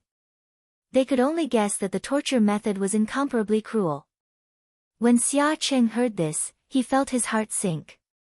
He clenched his fists and said, how did they fall into Xiao Xiao's hands? What does Xiao Xiao have to do with Jiang Xing? During the ambush, General Guan and Xiao Wangye suddenly arrived. General Guan wanted to bring those people back, but Xiao Wangye said that it was an important matter and asked him to personally interrogate them. Oh no! Xia Cheng's face paled. If the Xia Fu is implicated, how can we have good days in the future? He paced back and forth in the room twice. This won't do, I have to go find 8th Prince. Quickly prepare the horse. At the same time, in the capital, the Prime Minister's Fu was also in a complete mess. Li Dong angrily pointed at Lian and scolded, "Have you lost your mind?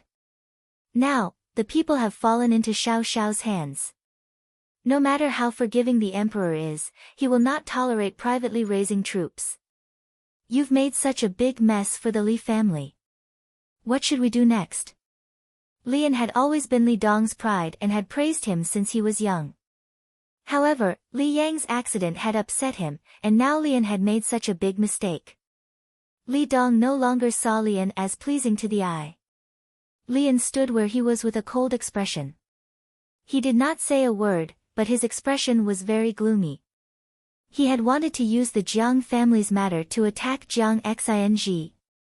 He could rope in the Jiang family and also see Jiang Yuan suffer. He did not expect that Guan Lianghan and Xiao Xiao would appear and ruin his plans. However, Lian's eyes flashed. He had heard that Zhao Yuanfeng and Zhao Yi were also present at the time. How could it be so coincidental? For some reason, a cold and smiling face appeared in front of Lian. He did not believe that this matter had nothing to do with Jiang Yuan. When Li Dong saw Lian's silence, he became even more furious and said, "Hurry up and think of something. Your eldest brother has become a cripple because of the Jiang clan. Are you going to ruin the entire Prime Minister's residence for the Jiang clan? What's the rush?" Lian said disdainfully, "I'll talk to the 8th prince about this." Xianli needed his wisdom, and he needed Xianli to help the Li family solve the problem in front of them. Outside the dungeon, Guan Lianghan was waiting anxiously when Xiao Xiao slowly walked out from inside. Upon seeing him, Guan Lianghan anxiously asked, "How is it?" All of them confessed. "It's Xia Cheng and Li Dong's men," Xiao Xiao said calmly. These people were actually divided into two groups. Xia Cheng was one thing, but according to those people, it was only to prevent Jiang Xing from harming Jiang Chao's position when he returned to the Jiang Fu. However, the people arranged by Li Dong were strange. The people he sent did not know the reason, and only knew that this was an order. Guan Lianghan muttered, "It's really strange, why are there two groups?" He patted Xiao Xiao's chest, "You're really something." However, Guan Lianghan looked inside, "What method did you use? Could it be that it's the same as what that girl from the Jiang family said, that you scalded your brain with hot oil?" "No." Xiao Xiao replied. Naturally, he had his own methods. He did not say anything, and Guan Lianghan was too lazy to ask. He only talked to him while saying, "Hey, say, Jiang Xing is such a good-natured person, how can he have such a younger sister? They don't seem like siblings at all. Lao San, you can't possibly really like that girl, right?" "I don't think so. She's so young, but her mind is already so vicious." Xiao Xiao helplessly said, "She's only 11 years old." Towards an 11-year-old girl, he would not have any other thoughts. It was just that Jiang Ruan's way of doing things was too strange, and she seemed to have a lot of secrets. From the things she did, it seemed that she was inextricably linked to Xianli. She even helped Lu Min. If her goal was the entire court, then he needed to pay even more attention. Guan Lianghan laughed heartily, "Just kidding, just kidding. Let's go, I still have something to ask Lao Qi. Come with me." Xiao Xiao nodded, "Yi Feng." Yi Feng appeared behind him, only to hear Xiao Xiao order, "Send someone to guard the few people in the prison, to prevent anyone from silencing them tonight." Yi Feng cupped his hands in greeting, "Yes, Master." In the 8th prince's Fu, Xianli looked at Xia Cheng and Lian in front of him with his usual gentle smile. Xia Cheng wiped his sweat, "I implore your highness to lend us a hand. The Marquis and I have always been close, so naturally, I will not sit idly by. However, this matter is of great importance. Even if I have the intention, I am truly powerless." Xianli slowly said. Xia Cheng glanced at Lian, who had a calm demeanor, and made up his mind. Gritting his teeth, he said, "I implore your highness to save the Xia Fu. If your highness is able to help in this matter, your highness will be the savior of the entire Xiaofu. If there is anything in the future that requires the Xiaofu's help, Xia Cheng, hereby swear that I will go through water and tread on fire without hesitation. All along, the Xia family and the 8th Prince's Fu had a relationship of mutual support. Although the 8th Prince was extremely capable, he had always done so in secret. The Xia family's foundation was now stable, and Xianli needed money, wealth, and power. But because of this, the Xia family was not easy to control. Xianli and the Xia family had a relationship of mutual benefit. Xia Cheng's declaration at this moment was to express his position, to submit completely. Xianli sighed softly, I am very gratified that the Marquis has said so, but it is difficult to guarantee that in the future, the Marquis will bear a grudge against me and have other thoughts. What should I do then? Xia Cheng saw that Xianli had loosened up and said, I will definitely use my actions to prove the Xia family's sincerity. I only hope that your highness can think of a way to save the Xiaofu. Xianli said warmly, the Marquis is thinking too much. The Xiaofu and I are bound together for good or ill. How can I just stand by and watch? Leave this matter to me, I will definitely give the Marquis a satisfactory answer. It is just that the Marquis must not disappoint me. Xia Cheng heaved a sigh of relief and nodded repeatedly, yes, yes. Xianli smiled in satisfaction, if that is the case, if there is nothing else, the Marquis can go back first. I still have things to discuss with second young Master Li. Xia Chengxin reluctantly glanced at Lian before saying his goodbyes. After Xia Cheng left, Lian cupped his hands towards Xianli, Your Highness. There is no need for you to say anything. The Xia family has already helped, I will not sit by and watch the Li family. Xianli said warmly, moreover, the two of us have a deep friendship, I will not sit by and watch. Lian nodded, but in his heart, he sneered disdainfully. What friendship, it was just value to be used. The Li family's value to be used was greater than the Xia family's, so Xianli's attitude was lower. Everyone had a price, it was just a matter of whether the price was reasonable. The Xia family's price was so high, but the Prime Minister's Fu's price was much higher. Xianli took in the disdain in Lian's eyes. His smile did not change, but a profound meaning flashed in his eyes. There was no doubt that the Prime Minister's Fu had a lot of money, power, and talent, but those could be given to him by others. If one were to say who was worth buying over, it was undoubtedly the person in front of him. Lian was different from Li Yang. Li Yang was just an ignorant and incompetent good-for-nothing, but Lian had given him many ideas over the years. He regarded Lian as his right-hand man and needed his intelligence, so he could even tolerate Li An's disrespect towards him. But why did the Li family want to ambush and kill Jiang Xing? Xianli asked.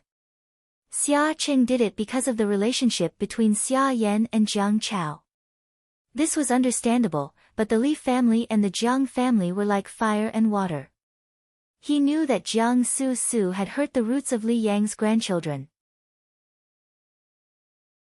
Logically speaking, if Lian had interfered and killed Jiang Xing, it would have been Jiang Su and her mother who benefited. This was simply unreasonable. Lian did not hide it and said, Jiang Wan hurt my eldest brother and has an irreconcilable hatred with the Prime Minister's Fu. I had originally planned to kill Jiang Xing and then slowly torture Jiang Wan. I did not expect that there would be an unforeseen event midway. To torture a person, physical torture was the lowest form of torture. Only mental torture could cause people to feel endless pain. If Jiang Wan knew that Jiang Xing had died because of her, she would certainly be in unbearable pain. Jiang Wan. Xianli was stunned. How could it be Jiang Wan? Second Jiang Miss is just a scapegoat. Jiang Wan hurt my eldest brother and framed Jiang Su. This is the truth. Xianli had never doubted Li An's words, but he was astonished. However, when he thought of Jiang Ruan's calm response to the incident in the Xia family's ancestral hall, he could not help but have doubts. How could a girl in the boudoir have such deep schemes? If she wanted to frame Jiang Su and get involved with the Li family, wasn't it too risky?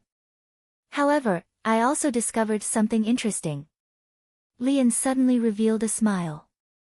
The Zhao family's involvement made me think that Jiang Wan might have made contact with the Zhao family.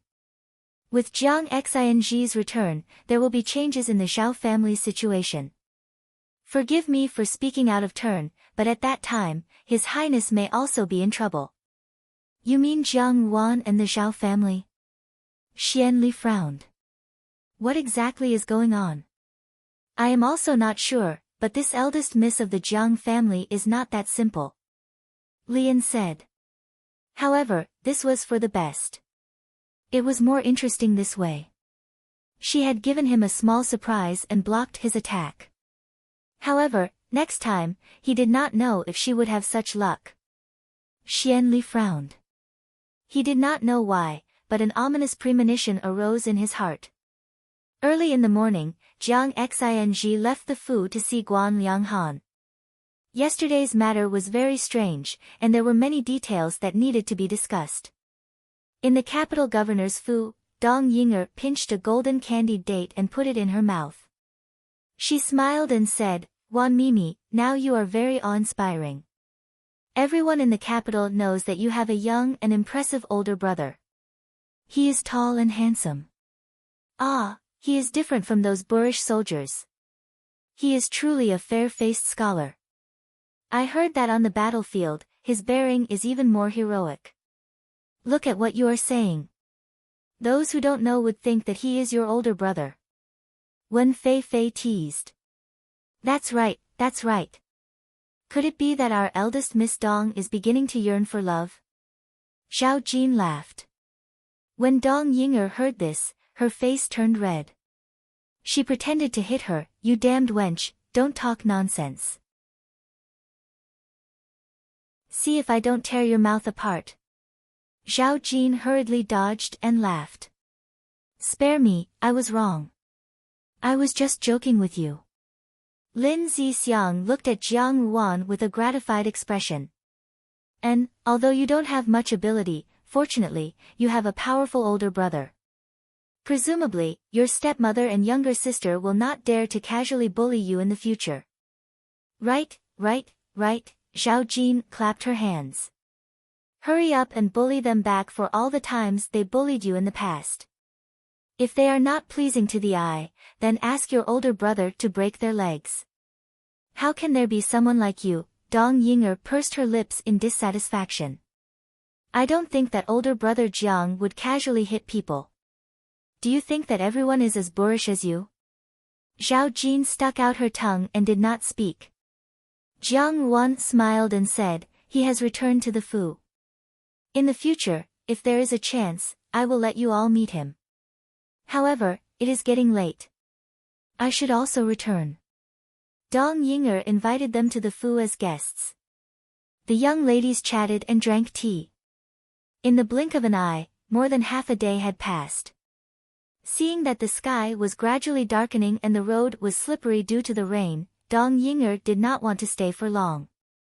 She said, all right, then let us meet again another day. You, go and bring everyone a portion of the dim sum that I have prepared. She smiled and said, be careful on the road. After everyone said their goodbyes, they returned to their respective Fu. When they passed through the city, Jiang Wan ordered the coachman to drive the carriage into a narrow alley. The carriage stopped at the door.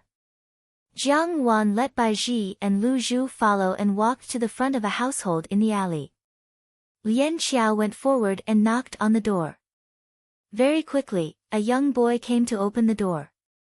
When he saw that it was Jiang Wan, he was stunned for a moment before respectfully welcoming the three of them inside. Just as they entered the main hall, they heard Huiju's voice. Miss Jiang. Jiang Wan looked at Huiju who was sitting in the hall. Ever since the last time at the Jiangfu, when he had helped Jiang Wan clear the inauspicious charge of her 8 characters, Huiju's reputation had become even more resounding. Presumably, there would be many people coming to find him these days. Huiju saw Jiang Wan, but he was not very happy in his heart. Towards Jiang Wan, he had a kind of fear and panic. He said, "Miss Jiang, in the previous matter, this monk has already helped you. Why are you still looking for this monk? Great Master has misunderstood. Today, I have come to return a favor to Great Master." Jiang Wan said indifferently, "In my entire life, I do not like to owe people favors. Great Master has helped me once, so naturally, I have to return the favor." Looking at Huiju's puzzled gaze, she smiled slightly. "Didn't I say before that even if you want to be a swindler, Great Master also wants to be the most honorable swindler in the world? Now, Great Master has merely obtained a small profit. Your esteemed son's illness is only treating the symptoms but not the root cause. Can Great Master really be satisfied?" His son was Huiju's sore point, but every time Jiang Wan spoke of his son. These days, he had earned a lot of money and bought a lot of expensive medicinal herbs. However, his child's condition could only be stabilized, not improved. Huiju lowered his head and said, "This is his fate, this monk is also powerless. Great Master does not believe me." Jiang Wan said, "No matter, there will come a day when you will believe my words. I will only say what I want to say today." She said, "Recently, the flood in the capital has been quite serious. The 8th Prince and 2nd Young Master Li have received an imperial edict to control the flood. Currently, the water level in the reservoir seems to be under control, but after 3 days, the rain is bound to start pouring fiercely. The reservoir will collapse, and countless commoners living near the reservoir will lose their lives." She said, "This is your opportunity. I will give this prophecy opportunity to you. You only need to say in front of everyone that the imperial aura is in disorder, the reservoir is going to collapse, and that you must ask the 8th Prince to change the location of the flood control. Of course, you must think of a way to make the 8th Prince stick to his own opinion. He will certainly punish you. The more severe his punishment is, the more secure your position will be after the prophecy comes true in a few days." At first, Huiju did not understand what she was talking about. He looked at Jiang Wan doubtfully. Jiang Wan was not anxious, and only patiently waited for him. When Huiju realized the meaning behind Jiang Ruan's words, his usually calm face could not help but show a trace of astonishment. What are you talking about? Why will the reservoir collapse? The water level will become fierce? Ridiculous. That's nonsense. What is the Great Master panicking about?" Jiang Wan smiled and said, "Do you not believe what I said? Great Master, didn't I tell you that there is a kind of ability in this world, which is to know the past and understand the future?" She enunciated each word clearly. "The Great Master believes that I do not have this ability. Then can you think about it from another angle? For example, how to make a reservoir collapse for sure?" Huiju suddenly stood up. He could no longer maintain his bemoaning and pitying mask, and hurriedly said, "Are you crazy? If someone finds out, they will lose their head." Jiang Wan looked at him with a slight smile and did not speak. She was deliberately misleading Huiju. To believe that a person had the ability to prophesy and be willing to do things for her was really too risky. But what if Huiju thought that she was just a cover, and that there was an expert guiding her from behind? Prophecy could be wrong, but man-made arrangements would not fail. Huiju thought that someone wanted to make the reservoir collapse. Once he was sure of this, he would be swayed. "This is too daring," Huiju muttered. The reservoir was an important matter related to the people's livelihood, but Jiang Wan had so casually mentioned such a treasonous matter. If it was known by others, even 9 lives would not be enough to kill her. But at the same time, there was another voice in his heart shouting, "Agree to her, agree to her." Jiang Wan smiled as she looked at the change in Huiju's expression, and knew that he was moved. Without hesitation, she added fuel to the fire. "The Great Master must think clearly. This is a foolproof matter. As long as you move your lips, when the day really comes, the people of the world will worship you like a god. You will enjoy endless glory, splendor, wealth and rank. If you are favored by His Majesty and enter the palace, you will be able to fight for a good future. There will be countless imperial physicians in the palace, and your son's illness will also be cured. Huiju's eyes brightened, only to hear Jiang Ruan continue, but this matter is not completely without benefits. After this matter, the 8th prince will definitely hate you. But you need not worry, as long as you are favored by His Majesty, you will be a favored person in front of His Majesty, and no one will dare to touch you. Although the 8th prince is powerful and influential, he is not the master of the world now. The great master is now almost 60 years old. To put it bluntly, who knows what will happen in 10 or 20 years. In short, while you are alive, your life will not be in danger. If the great master must live peacefully, it is not impossible. It is just that the great master can afford to wait, but I do not know if your son can. Huiju's expression was uncertain, and his heart was very conflicted. Jiang Ruan smiled and said, "Since the matter has come to this, I will not say more. The great master has one night to consider. After 3 days, the reservoir will collapse. You only have 3 days' time. As for what your son will be like in the future, it will depend on what the great master does tomorrow."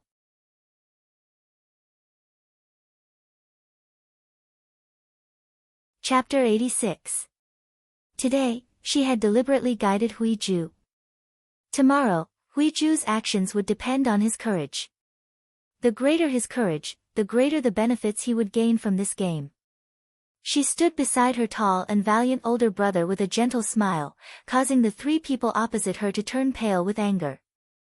Jiang Su stood up, her eyes brimming with tears. I don't know how Sun Yang angered Deju.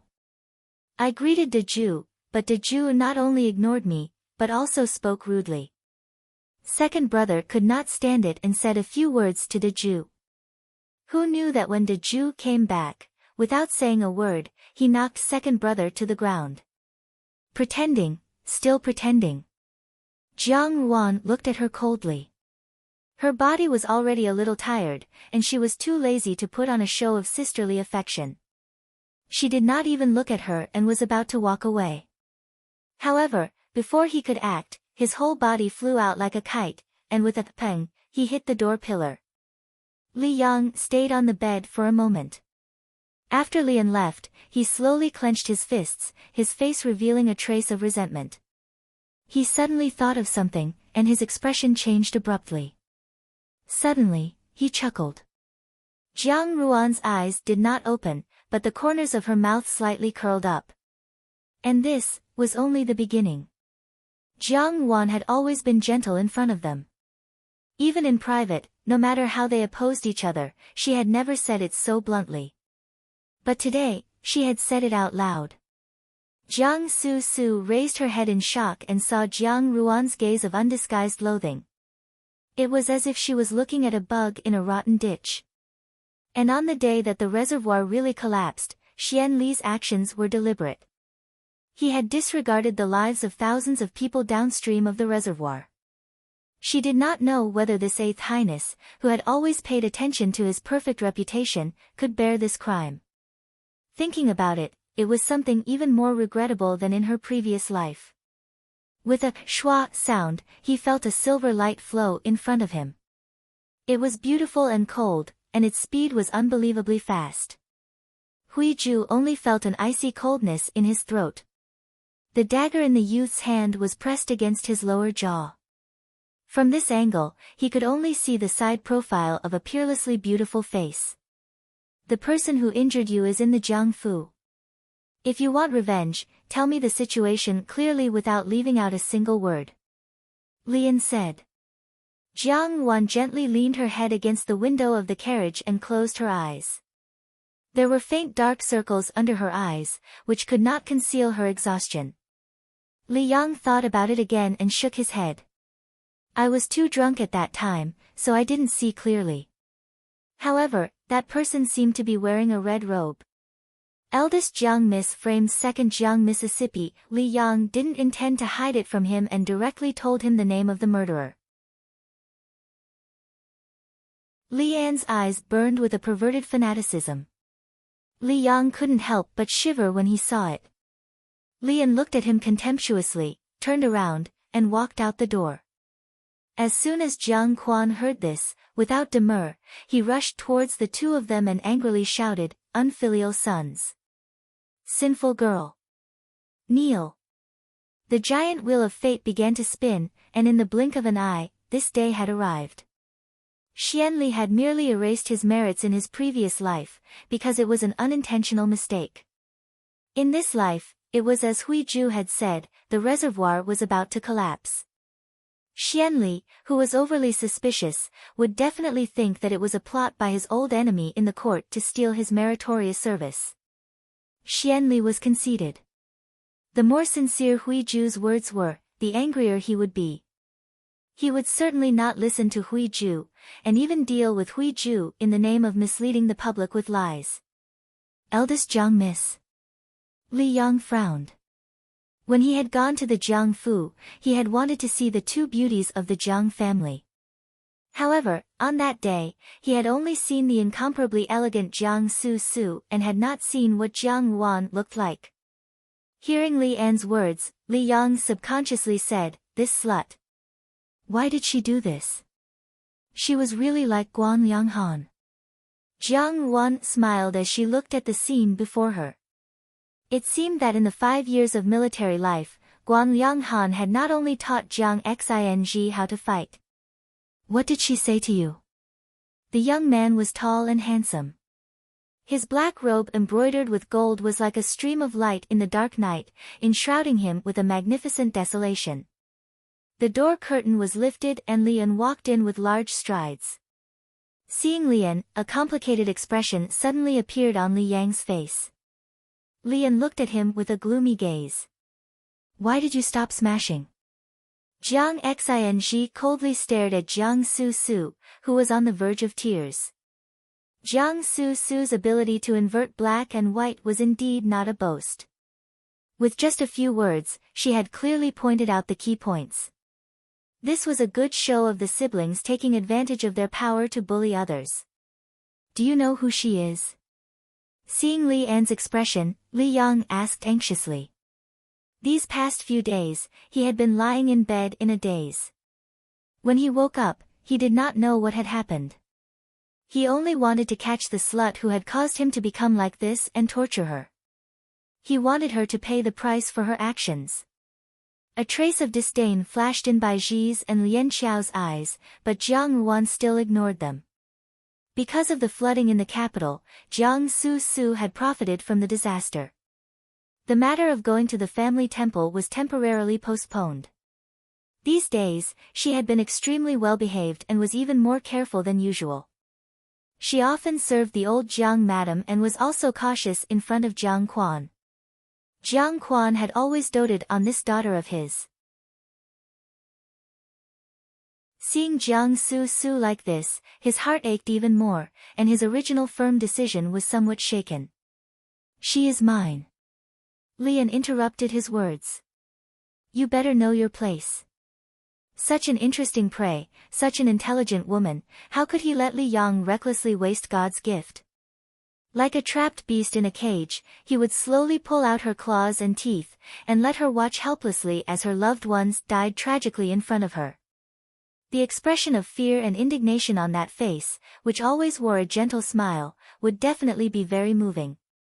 She would beg for mercy under his hands, with tears and snot streaming down her face, and he would slowly break her straight back, making her moan bitterly cold and kiss the tip of his toes. In her previous life, Jiang Wan remembered that 3 days later, the rain, which had gradually lessened, suddenly intensified. The Bochang Reservoir was originally the largest reservoir in the capital, and these days, under Xian Li's management, it was basically fine. However, the weather was unpredictable, and the Bochang Reservoir collapsed with a loud bang on the morning of the 3rd day. The rising water instantly became a torrent, and not a single person who lived near the reservoir survived. The entire area surrounding the reservoir became a vast expanse of water. Jiang Wan shook her head. "Eldest brother, does your hand hurt?" Lian Xiao could not help but laugh out loud. Jiang Chao's face turned red to his ears. However, at this moment, she suddenly heard Jiang Su cry out in alarm. "Father!" His crotch area was empty, and there was still a cool breeze. When he reached out to feel it, there was still a faint pain at the base of his thigh. He was a man, so naturally, he understood what had happened. His heart was filled with panic, anger, despair, hatred, and all kinds of emotions. Li Yang felt that he could not accept this fact. When he saw the understanding gazes of the few maids in front of him, he was furious. He immediately grabbed the nearest vase in front of him and threw it at the maid. After he finished speaking, Lian said, "Did you see clearly what that person looked like? This old monk is a monk, so naturally, it was on Buddha." Hui Ju said softly, his face as compassionate as ever. The maid, whose blood had flowed all over the ground, stood in her original spot, trembling in fear. She only felt that Li Yang's smile was exceptionally terrifying. His tone was mocking, and the sarcasm in his words immediately made Jiang Chao blush. The servants around him all struggled to hold back their laughter. Jiang Chao choked. "You are disrespectful to your elder brother." On the surface, it seemed to be an impulsive action, and the way he handled it seemed to be without order.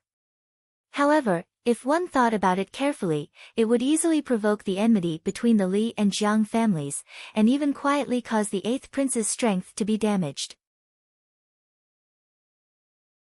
It was indeed a good strategy to kill 2 birds with 1 stone. However, Li Yang lifted the quilt. "Help me up, I want to see father." These days, his mind was groggy, and he would only wake up for a short while before falling into a coma again.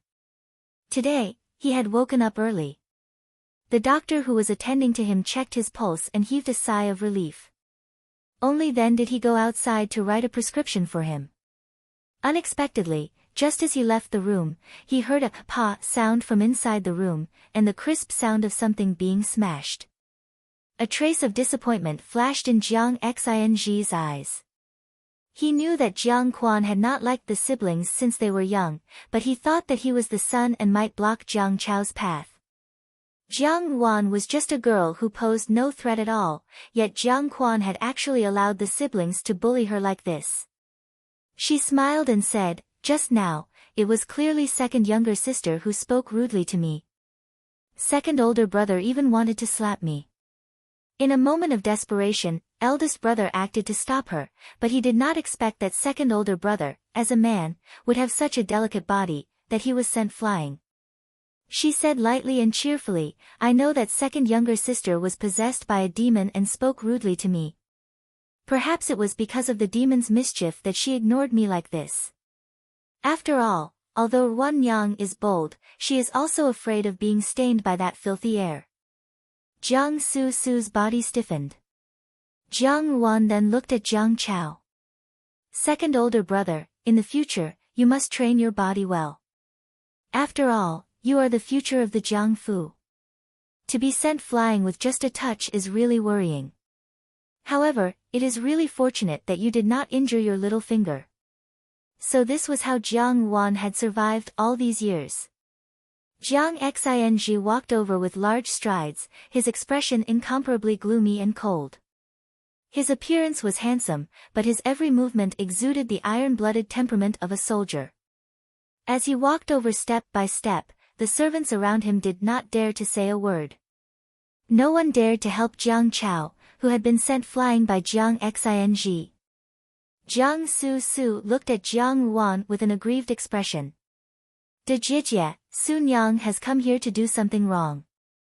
Sun Yang will apologize to you, but second older brother has done nothing wrong. Please, De Jijie, don't let eldest brother hurt second older brother like this again. Speak." A short word. Jiang Chao stood in front of Jiang Wan and gloomily said, "Is this how you speak to the younger sister?" That gaze was too cold, like the cold, unmelted snow on the summit of a mountain. There was no warmth, only a desolate coldness. Jiang Xing's ruffian demeanor caused the surrounding servants to be dumbstruck. Jiang Chao also did not dare to believe it. In the past, Jiang Xing had been the gentle and refined eldest young master of the Jiang family. But now, there was not even a trace of his past appearance. Such an undisguised threat was not at all like the Jiang Xing of the past. They saw Jiang Quan walking over from the other side of the garden. Seeing Jiang Chao fall to the ground, Jiang Quan's expression darkened. What happened? I must kill her. Li Yang gnashed his teeth and said, this slut, I want her to live a life worse than death. No, it should be killing 3 birds with 1 stone. He could also conveniently make Jiang Su unlucky. Jiang Wan looked at him, the corners of her mouth still slightly curled up, containing a faint hint of mockery. Sooner or later, they would have to shed all pretense of cordiality. Moreover, it was not as if they could live in peace with each other. Now, the two of them, brother and sister, were no longer as glorious as before. What right did they have to think that she would be willing to accompany them in this kind of brotherly and respectful drama? Seeing Jiang Chao's appearance, a trace of anger flashed through Jiang Su's eyes. Jiang Chao glared at Jiang Xing. You actually hit someone. Jiang Xing walked to Jiang Ruan's side. In an instant, his cold and hard temperament disappeared without a trace. He gently touched Jiang Ruan's forehead and asked, Are you all right? The expression of the maidservant who was guarding outside changed and she hurriedly ran in. Inside the room, Li Yang's eyes were scarlet as he growled in a low voice, What happened? Why didn't I? What a good way to compromise and a tit-for-tat accusation. At that time, although it had happened under Xian Li's hands, considering that he had previously performed meritorious deeds in controlling the flood, and that it was a natural disaster and not a man-made cause, the emperor had not severely punished him. Later, when Xian Li had mentioned this matter to her in the palace, there had been a trace of regret in his tone. At that time, Jiang Wan had thought that he was regretting the lives of the common people. Later, she understood that Xian Li was regretting that the flood had drowned out all his previous achievements in controlling the flood. Truly, Xiaohe's success and Xiaohe's failure. Jiang Chao could not bear it anymore. Jiang Wan had repeatedly challenged his bottom line. Jiang Chao suddenly raised his hand and was about to ruthlessly slap her. Red clothes? Lian narrowed his eyes. In the Jiangfu, wasn't Jiang Ruan the one who loved to wear red the most? Although he was already 70% sure that the person who had framed him was Jiang Ruan, when Li Yang really said it, Lian could not help but feel astonished. Li Yang did not speak. These two siblings conversed as if there was no one else around, causing Jiang Chao and Lian to almost vomit blood in anger. Jiang Xing walked in front of Jiang Chao. His steps were very steady. No matter how mighty Jiang Chao was, he was only a scholar. How could he compare to Jiang Xing's strength? A trace of fear appeared on Jiang Chao's face, and he unconsciously wanted to retreat. Lian smiled. Seriously, this was interesting. What kind of words are these? What does second older brother want to hear? Jiang Wan looked at him with a smile. Wan Yang has already heard a lot of honeyed words and daggers, but I'm not a parrot that mimics others' words, so I can't learn them vividly. In the alley where Huiju resided, there was another knock on the door. When the servant who opened the door saw the visitor, he was slightly puzzled and led him into the hall. Huiju raised his head and met a pair of eyes that were like cold stars. Lian Xiao and Bai Ji could not hide the disdain in their eyes. Sure enough, as Jiang Xing had said, this pair of siblings only knew how to complain. Complain. Complain. This was really something that only a 3-year-old child would do. Her indifferent appearance was exceptionally glaring in Jiang Su's eyes. She did not know why, although Jiang Wan was clearly a village girl who had grown up in the wilderness, she looked even more noble than her, a young lady from a wealthy family who lived in luxury and had the best teachers for everything. Every time she was in front of Jiang Ruan, she felt inferior. For Jiang Su, who had always pursued the highest status, this was the most unbearable. Don't talk to me with your mouth full of benevolence, righteousness, and morality, Jiang Xing said, you only need to say whether you are a man or not. Jiang Chao, today, I will clearly tell you that I hit you. What about it? In the future, if you raise your hand against one again, I will hit you every time I see you. It's just that I am a boorish person, unlike the refined people raised in your fu. I don't know how to control my strength. If I am not careful, a life may be lost. Jiang Wan stood up from behind Jiang Xing and said, Father is only listening to second younger sister's side of the story. Isn't this too biased? If it was just Ruan Yang alone, these words would have been fine. But today, eldest brother is also here. We, brother and sister, have the same number of people as them. We are all children of the Jiang family. On what basis do we not have the right to speak? Jiang Su stared blankly, and a trace of resentment flashed through her eyes. Did Sun Yang do something wrong? Disgusting, Jiang Wan said as she looked at her. Jiang Xing's eyes burned with anger. He pulled Jiang Wan over and protected her behind him as he stared coldly at Jiang Quan. Lian sat down on a chair at the side and looked at him as if he was looking at a jumping clown. Under such a mocking gaze, Li Yangjian's agitation gradually calmed down. He swallowed the rest of his words. Large droplets of sweat seeped out of Hui Ju's forehead. She was the most exquisite pet and the best prisoner. On the way back to the Fu, Lian Qiao and Bai Ji did not say a word. Even though they had many doubts in their hearts, they did not ask. Naturally, she has her own plans. Eldest brother just happened to be unlucky and became the sacrificial lamb in this police station. Lian did not feel the slightest bit sad about his elder brother's fate. Instead, he spoke in an indifferent tone. This made Li Yang feel even more stifled. Although Li Yang was angry at Lian's cold attitude, he did not dare to openly oppose Lian. Moreover, he still needed Lian to help him take revenge. He carefully recalled what had happened at that time and slowly recounted it to Lian. When Jiang Wan returned to the Jiang Fu, she was preparing to return to her own courtyard. She had just walked to the garden beside the long corridor when she unexpectedly bumped into Jiang Su and Jiang Chao. Jiang Su was talking to Jiang Chao when she saw Jiang Wan and smiled. Dejie. In the Prime Minister Fu, Li Yang, who had been unconscious on the bed for a long time, finally regained consciousness. I hit you, so what? Jiang Xing's words were shocking. Do you want to complain to father? Jiang Chao, are you a 3-year-old child? Quickly let father come and save you. Li Yang angrily said, are you happy to see me like this? No one in the Prime Minister Fu will fight with you anymore. Are you satisfied now? Towards the end, his tone became more and more intense. With a peng sound, the maidservant's head was smashed until it bled, but she still did not dare to move. She gritted her teeth and stood stiffly on the spot.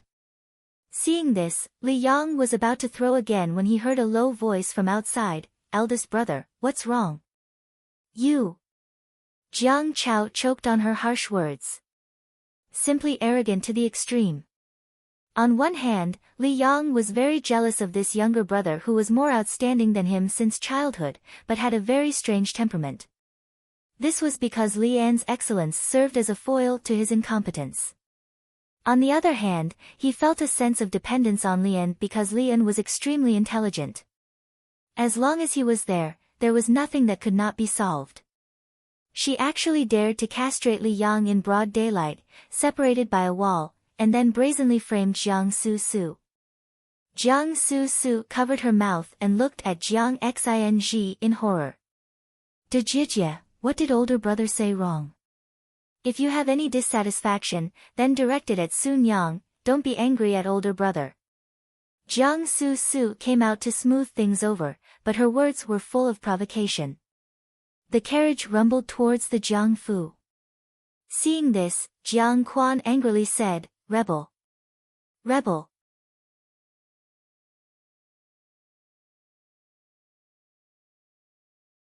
Chapter 87. After the time it took to burn a stick of incense, Jiang Xing brought Jiang Wan back unscathed, leaving Jiang Quan in a state of melancholy.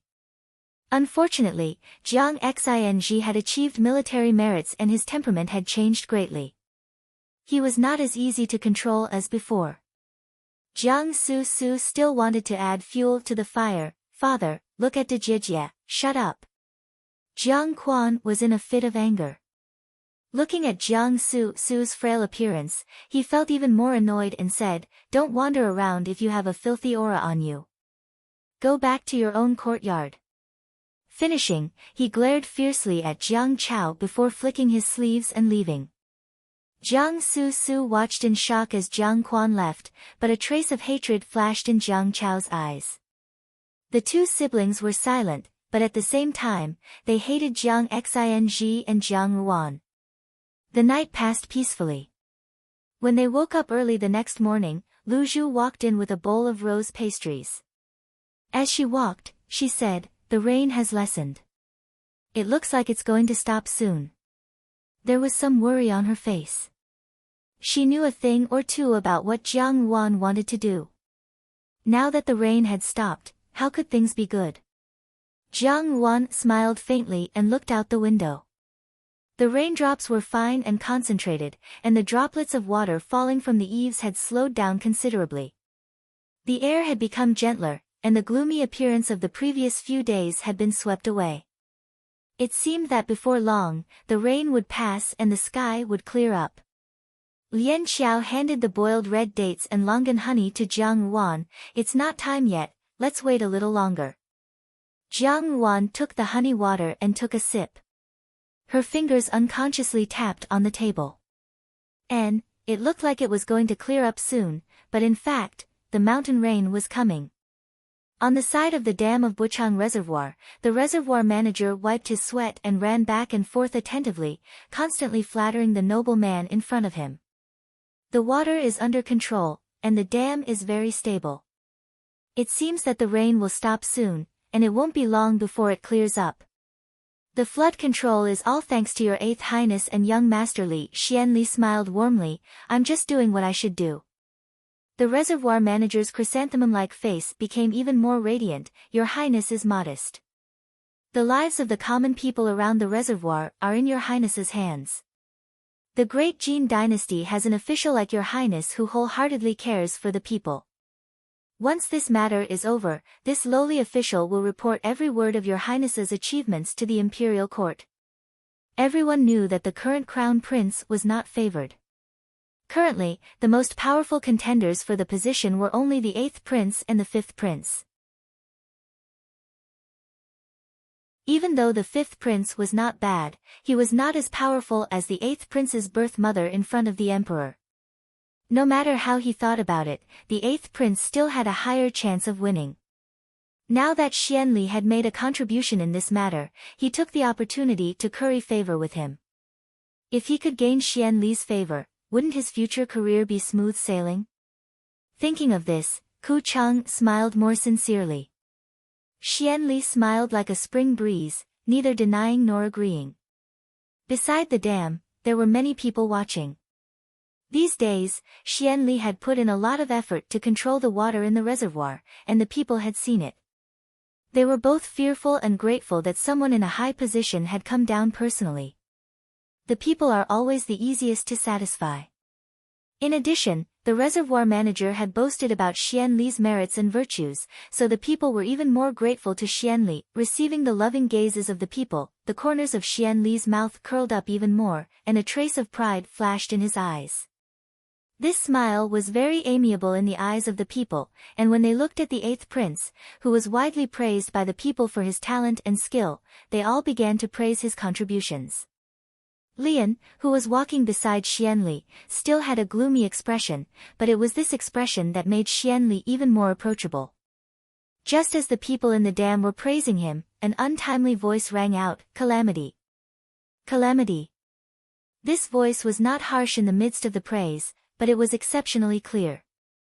Xian Li's brows furrowed imperceptibly, and he turned his head to look in the direction of the voice. When the people heard this, they gradually stopped and saw a yellow-robed monk slowly walking out of the crowd. He had a kind face, his robes were clean and unstained, and his movements were like a white lotus under the seat of Buddha, with a faint holy aura. Someone in the crowd recognized him and said, "Isn't this Great Master Huiju? Why is Great Master Huiju here?" "It really is Great Master Huiju. It's that holy monk in the capital, Great Master Huiju, who has an extremely accurate prophecy."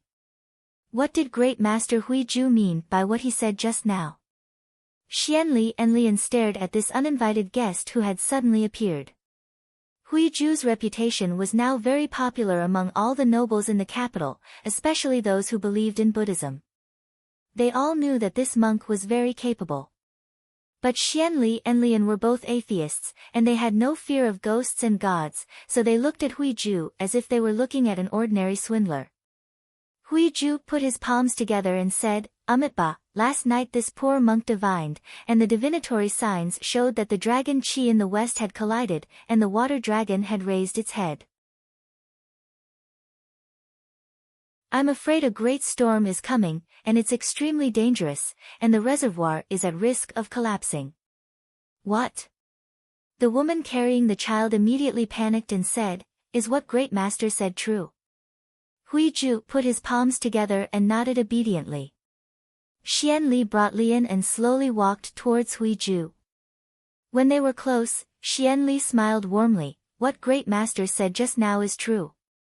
A monk does not lie," Huiju said lightly.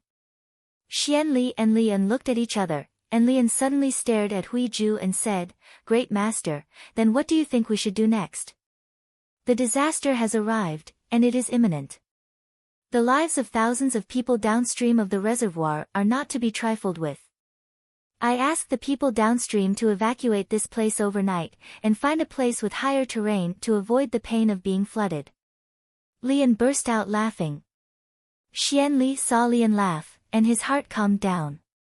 His expression was still warm, but his words carried an eerie chill. "Great Master, do you know the consequences of disturbing the people's hearts?" Huiju looked back at him calmly, and did not avoid or give way. There was actually a bit of purity that was as clear as a lotus.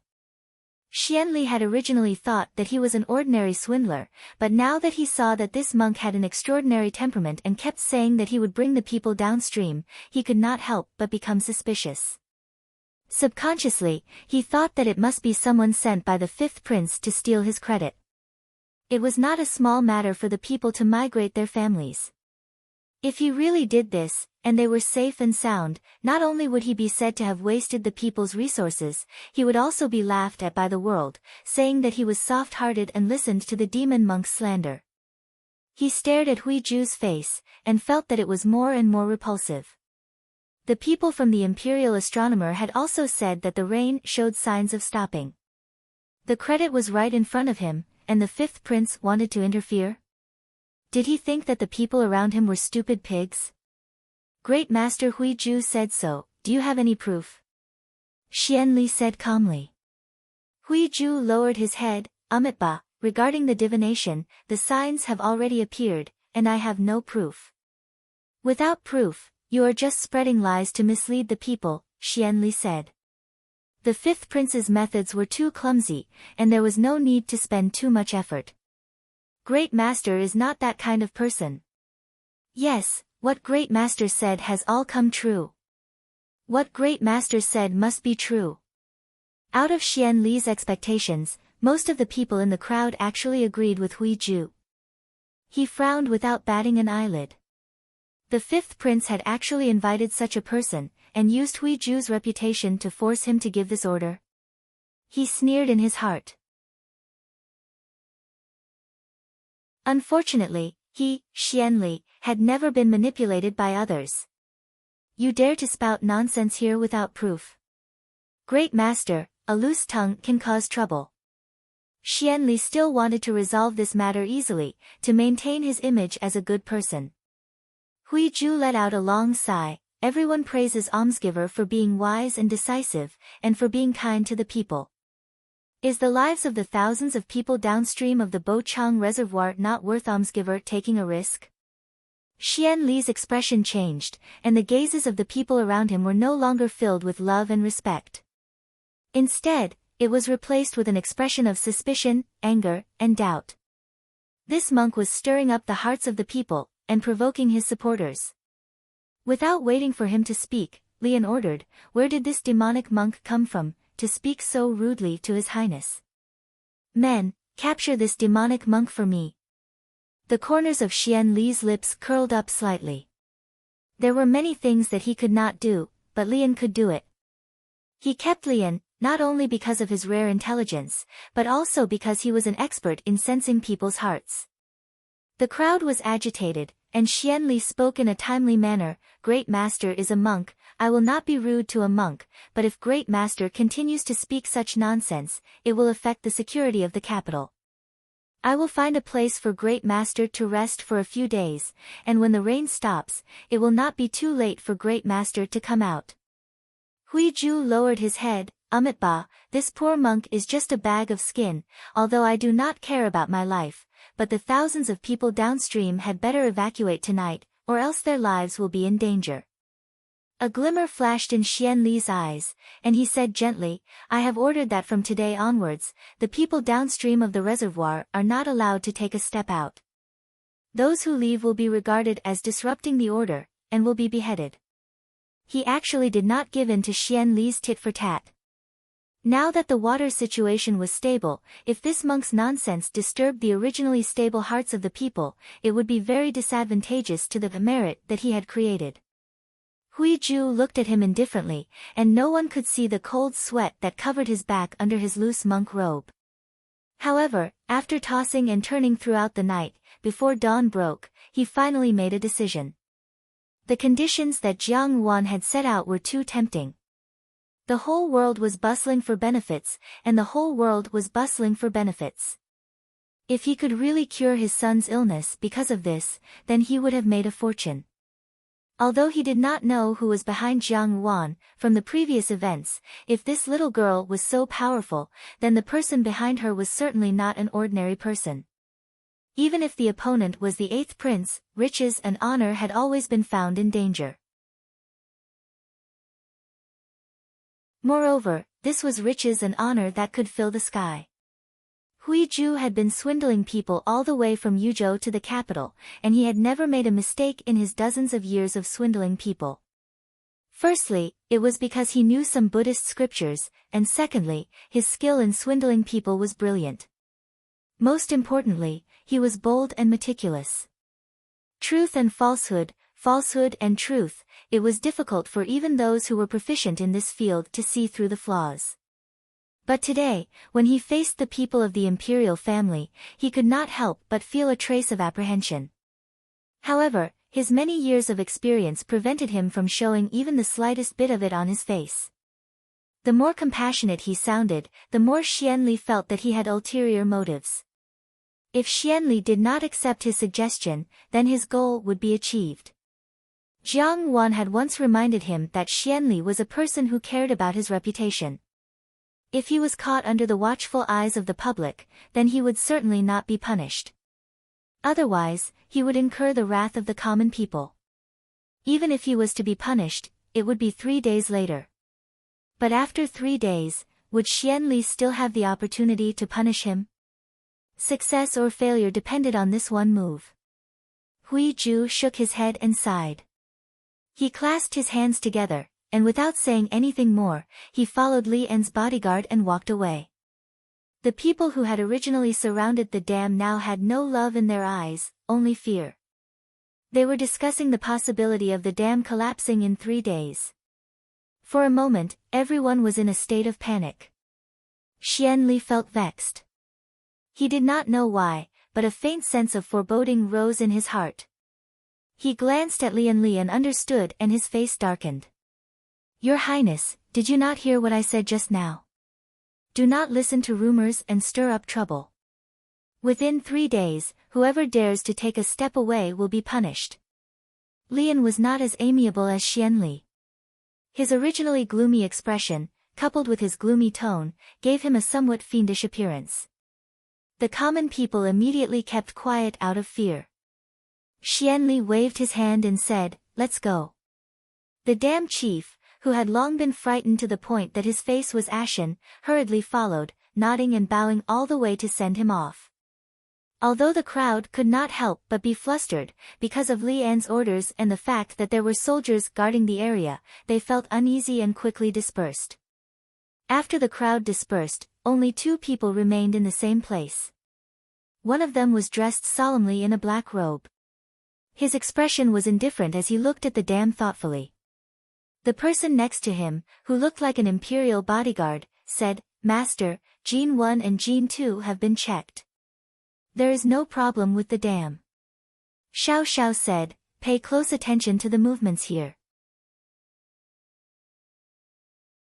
If there was no problem with the dam, then it was not man-made. There was also the theory that the rain had suddenly intensified. He looked into the distance, his long eyelashes drooping, concealing the deep meaning in his eyes. "Let's go." In the Jiangfu, Lu Zhu told Jiang Yuan the news she had just heard and said excitedly, "Great Master Hui Ju has appeared and the 8th prince has brought him back. Will he betray us?" "He won't," Jiang Yuan said. Lian Xiao and Baizhi looked worried, only to hear Jiang Yuan say, "Xianli is an unfathomable person and has a suspicious nature. He will not deal with Hui Ju so quickly. Even if he really wants to deal with him, Hui Ju will be able to distinguish the severity. If he does not endure, he will be a rotten corpse. If he survives, he will be overflowing with riches and honor. He is an intelligent person and will naturally know what to choose." In fact, when Xianli controlled Hui Ju to enter the court, Hui Ju's position was not smooth sailing. There were many voices of opposition in the court, and there were also countless open spears and hidden arrows. However, Hui Ju still managed to achieve the position of state preceptor.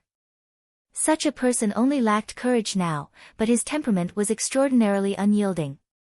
In this life, would it be better to use Xianli's arrow to aim at him? Her gaze suddenly turned cold. Lu Zhu noticed and said, "Miss, there is one more thing." This servant met 5th Yin on the road. She said that Master received a letter today saying that Miss will be married to the Prime Minister's Fu, to eldest young Master Li. Master seems to be preparing to send the Gung invitation. Ridiculous. Lian Xiao could not help but say, "Miss is only 11 years old now. Any ordinary official's family would definitely not marry off their daughter so early." Jiang Yuan smiled faintly. Jiang Quan had only made this decision after receiving the letter.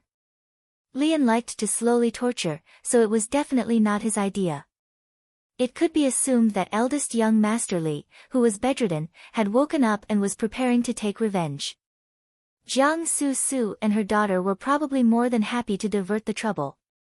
"Miss, absolutely not," Baizhi anxiously said. "Why don't we go and ask eldest young Master?" "No, ask Master." "What's the rush?" Jiang Yuan said unhurriedly, "Whether or not he wants me to marry into the Li family depends on whether or not he is fated to do so. The Gung invitation will be sent over soon." Baizhi anxiously said, "Master has always been so ruthless. He can't wait for Miss to replace second Miss and jump into the fire pit. The people of Yan Huayuan are even more happy to see this happen. Miss, you have to plan for yourself." Jiang Yuan looked at her anxious appearance and suddenly smiled faintly. "You don't believe me? How about we make a bet?" Baizhi stared blankly. "Let's bet that in 3 days' time, Jiang Quan will cry and beg to take back the Gung invitation," she said. At this moment, in Yan Huayuan, the gloomy atmosphere of the past few days had been washed away, and the atmosphere was unusually cheerful. Jiang Su Su nestled in Xia Yan's embrace and said, "So you're saying that Jiang Yuan will soon marry that useless Li Yang?" Xia Yan looked at her reproachfully. "Keep your voice down." Although she said this, she could not help but reveal a slight smile on her face. "That's right, the Li family is not a simple place. If she were to enter, she would be no different from a prostitute in a brothel. That Li Dong. Realizing something, she suddenly stopped talking and glanced at Jiang Su. Although Jiang Su did not understand the matters between men and women, she could still guess a few things from Xia Yan's words. Not only was she not bashful, but she revealed a satisfied smile. Is that so? She harmed me and my brother to this extent, and caused a rift between us and maternal grandfather. She is still extremely arrogant in the Fu. If we leave her alive, wouldn't that be too easy on her? If she were to enter the Prime Minister Fu, her life would be worse than death. Xia Yan said coldly, Li Yang hates her to the bone, so how could she get any benefits? When the time comes, even if you trample her under your feet, no one would dare to say a word. Jiang Su's beautiful eyes flashed, as if she was extremely pleased. Suddenly, she thought of something and said, what about Jiang Xing? If he knew about this, he would definitely not let it go. Your father and I have decided to hide this matter from him for now. After we've dealt with that little slut, it won't be too late to deal with him then. Xia Yan stroked Jiang Su's head. Mother will make whoever hurt you pay 1,000 times the price. Jiang Su nodded obediently and nestled in Xia Yan's embrace, a malicious glint flashing in her eyes. No matter how arrogant Jiang Wan and her sister were, the person in charge of the Jiang Fu was still her mother. Above her was Jiang Quan. So what if he was a deputy general?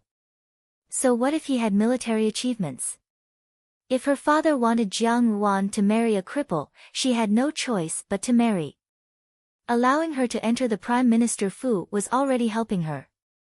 Now that the Gung invitation had been sent to the Prime Minister Fu, Jiang Quan was determined to use Jiang Wan in exchange for a friendly relationship with the Li family. This time, Jiang Wan would not be able to escape this calamity. Mother, I want to see Jiang Ruan's miserable appearance when she marries into the Prime Minister Fu, Jiang Su said. Soon, Xia Yan's lips curled into a sinister smile. The Gung invitation has already been sent, and the date has been arranged by your father and Prime Minister Li. Li Yang hates Jiang Wan to the bone, and his desire to torture her is probably even stronger. In my opinion, he will marry Jiang Wan and bring her back to the Fu as soon as possible. I will also take the opportunity to discuss this matter with your father, so as to avoid a long night and many dreams. Her voice was slow and low, however, no matter how long the night is, it will definitely be a night without dreams.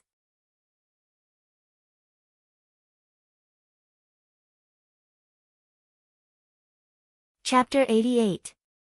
In the General Fu. Zhao Guang stared at the letter in front of him.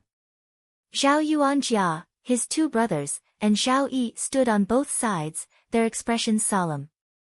After a while, Zhao Guang sighed, just do as the letter says. Grandfather. Zhao Yi was shocked, even if cousin was right about a few things, if it is not true this time, the Zhao family will not be able to bear the crime of sending a private letter and dispatching troops. I trust that child. Ever since Jiang Wan had come to the General Fu and found out about Zhao Mei's matter, Zhao Guang seemed to have aged 10 years overnight. The usually spirited general's face also showed traces of hardships. Don't worry. Zhao Yuanping smiled. This matter doesn't just concern us. She even called us her nephew, so we can't harm her big brother. The Zhao family is a family of generals. If something happens, it is fine to mobilize a small number of troops. If nothing happens, we can just say that we wrongly believed the demon monk, but if something happens, we will have saved the common people. No matter what, we will not lose anything. As the shrewdest man in the Zhao family, Zhao Yuanping was used to considering the pros and cons, like a businessman, but no one had ever doubted his foresight. Since he and Zhao Guang had said so, the others also expressed no objections. Thus, the matter was settled. Tonight, mobilize troops to the Bochang Reservoir. Before dawn tomorrow, the 8th prince will definitely send people to stand guard. Do not clash with them, and kill them all in the shortest time possible. Zhao Guang said to Zhao Yuanjia. Will this directly clash with the 8th prince? Zhao Yuanjia frowned. If we directly form a grudge, I am afraid it will be disadvantageous in the future. All along, the General Fu had maintained a neutral position in the court, neither accepting nor rejecting offers of goodwill. But after tonight, they would definitely form a feud with Xianli. If they met again in the future, there would be countless deaths and injuries. Do you think he will let the General Fu go if we give in? Zhao Guang asked. Go, do as the letter says. Zhao Yuanjia and the others looked at each other, then immediately complied and left the study. After they left, Zhao Guang's gaze returned to the letter. In Jiang Ruan's letter, she asked them to kill all the people of the 8th prince. Don't leave anyone alive, and don't give them a chance to seek outside help. Naturally, he understood why Jiang Ruan had done this. Once Xianli's subordinates were given the opportunity to transfer in other people, Xianli would certainly not allow the Zhao family to move the commoners downstream of the reservoir to other places. If the dam really collapsed the next day, it could be said that the people who killed the 8th prince were washed away by the flood. The dead could not testify, so Xianli could only suffer in silence. Zhao Guang heaved a deep sigh. He praised Jiang Ruan for her nimbleness, but was also surprised by her decisiveness in killing. But she was still so young. When Zhao Yulong and Zhao Feizhou were her age, they were still naive youngsters who didn't know the taste of worry. There were too many mysterious things about her that the General Fu was unfamiliar with. However, he did not intend to force her. If there came a day when Jiang Ruan truly accepted them as family, she would tell them herself without much questioning. It was just that he didn't know if that day would come. Since the General Fu was like this, the Jiang Fu was naturally a different scene. On the way back to the Fu, Jiang Xing saw someone selling hibiscus steamed cakes and bought a few pieces for Jiang Ruan. When Zhao Mei was still around, Jiang Ruan loved to eat the hibiscus steamed cakes from Willow Lane. A few years had passed, and that lane had been renovated several times. The couple selling the steamed cakes were still there, and they recognized him when they saw him. They even laughed at him for not bringing his sister here for a few years. Jiang Xing thought of this and shook his head with a smile. Jiang Ruan took the steamed cakes and put them aside. She looked at Jiang Xing and smiled slightly. Eldest brother, be more careful tonight. Jiang Xing was dressed in a deep blue robe embroidered with pine trees. He appeared cultured and refined, but underneath that warm and soft robe was an incomparably sturdy military uniform. Tonight, at midnight, there would be a night attack. Although it would not be as bold and decisive as on the battlefield, it was still incomparably dangerous. He smiled and touched Jiang Ruan's head. I understand. In your heart, is eldest brother such an incompetent person? Jiang Ruan also smiled lightly and looked at Jiang Xing with a slightly warm gaze. She propped up her chin with one hand and said with a rare playful tone, in my heart, eldest brother will always be a man of indomitable spirit. After Jiang Xing knew of her plan, he agreed without hesitation. He did not even doubt whether there would really be a heavy rain tomorrow, nor did he wonder why the reservoir would collapse. As soon as Jiang Ruan said it, he agreed. In this world, perhaps the only person who unconditionally believed in her words and was willing to risk his life for what she said was Jiang Xing. Eldest brother stole General Guan's official seal. There is no need to mobilize too many soldiers, just a small number. Jiang Ruan said, it's just that after the matter, General Guan will certainly be furious. Eldest brother, may have to suffer a bit. In her previous life, when she was in the palace, she had rarely seen the emperor. She had only heard from Xianli that the emperor was naturally suspicious. Although the Zhao family was one of the founding fathers of the country, their influence was too great. This had become even more so after they returned to the capital many years ago. Although the emperor's favor did not decline, who knew how much sincerity there was in it? However, Guan Lianghan was different. Firstly, he was someone who had been stationed at the border for a long time and did not have much contact with the powers in the capital. Secondly, this person was rather straightforward, so the emperor trusted him very much. After this success, just the Zhao family's contribution would certainly not be enough. They also needed to pull Guan Lianghan in. As long as they were concerned about Guan Lianghan, the emperor's heart would more or less be more lenient. Moreover, Jiang Xianji's appearance would only be beneficial to his future career and would not be detrimental. Everyone said that one had to climb up step by step and should not be overly hasty. Jiang Xianji had already been promoted to deputy general and had also made military contributions. If he could save thousands of lives of the common people downstream during the flood control, he would naturally be rewarded. In this way, once he stepped into the highest power center of the great Jin dynasty, he would naturally stand higher than others. Jiang Xianji was doing this for her, so she was also paving the way for Jiang Xianji. And the first path was to step on the flesh and blood of the people in the prime minister's household. In the 8th prince's residence in the capital, Xianli sat in front of his desk and slowly picked up a cup of tea to take a sip. Lian had been talking to him for the entire afternoon. Tomorrow would be the 3 days that the monk had mentioned, but the rain was slowly lessening and almost stopping.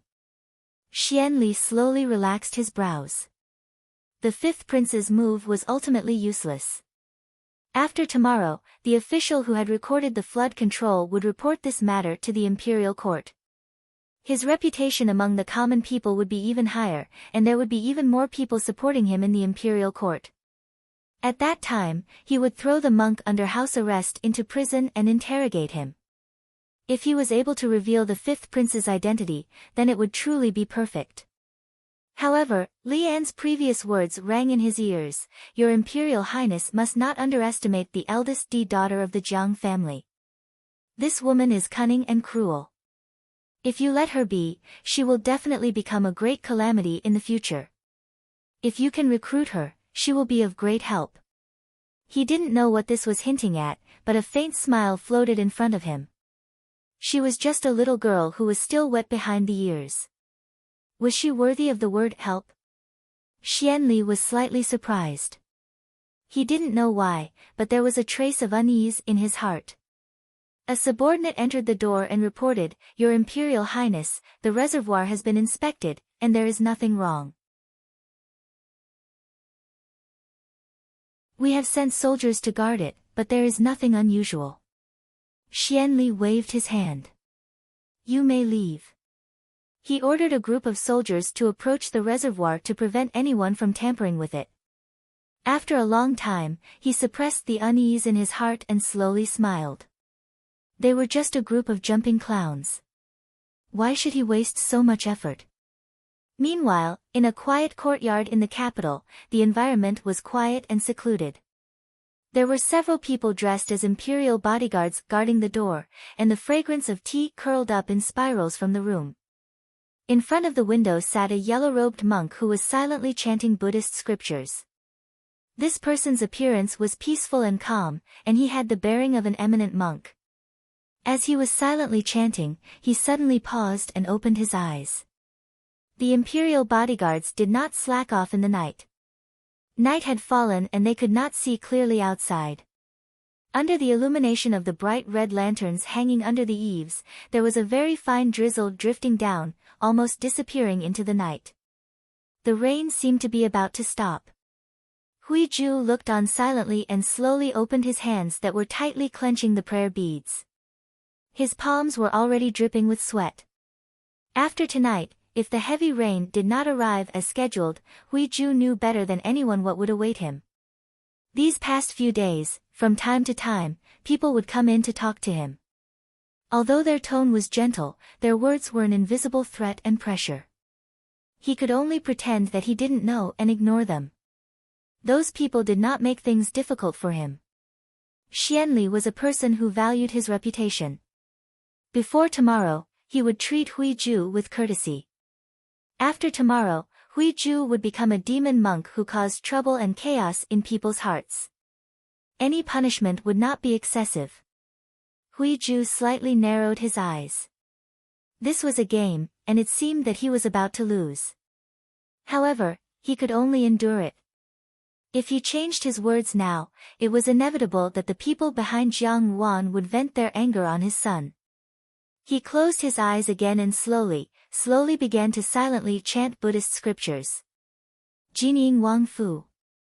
Xiao Xiao silently finished reading the letter in his hand. The snow pigeon landed on the desk and made a goo-goo sound. After a long while, he said, "Take my official seal and invite General Guan over."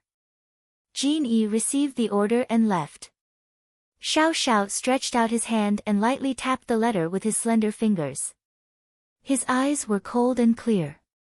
Jiang Xang Zhao Yuan Jia. The continuous rain seemed to have washed the capital's night sky clean.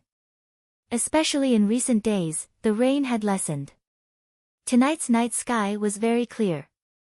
It seemed that in the next second, the bright moon would hang above the willow branches by the lake. The surrounding area of the Bochang Reservoir was calm and tranquil. The faintly discernible rain gently fell on the surface of the water and set off shallow ripples, like the gentle and intimate whispers between lovers. There were guards with swords patrolling the edge of the reservoir. The common people in the area downstream had already fallen asleep. In the midst of the tranquility and peace, there was a sudden splash from afar, like the sound of something falling into the water. The guard standing by the water raised his drowsy eyes and said to the person beside him, "What was that sound just now?"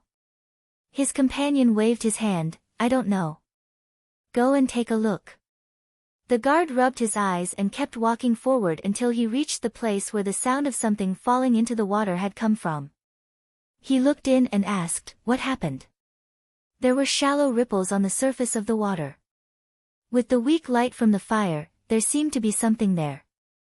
The guard took the torch in his hand and bent down to take a closer look.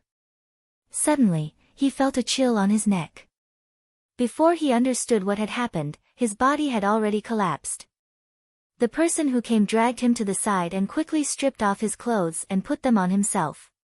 He then picked up the torch on the ground.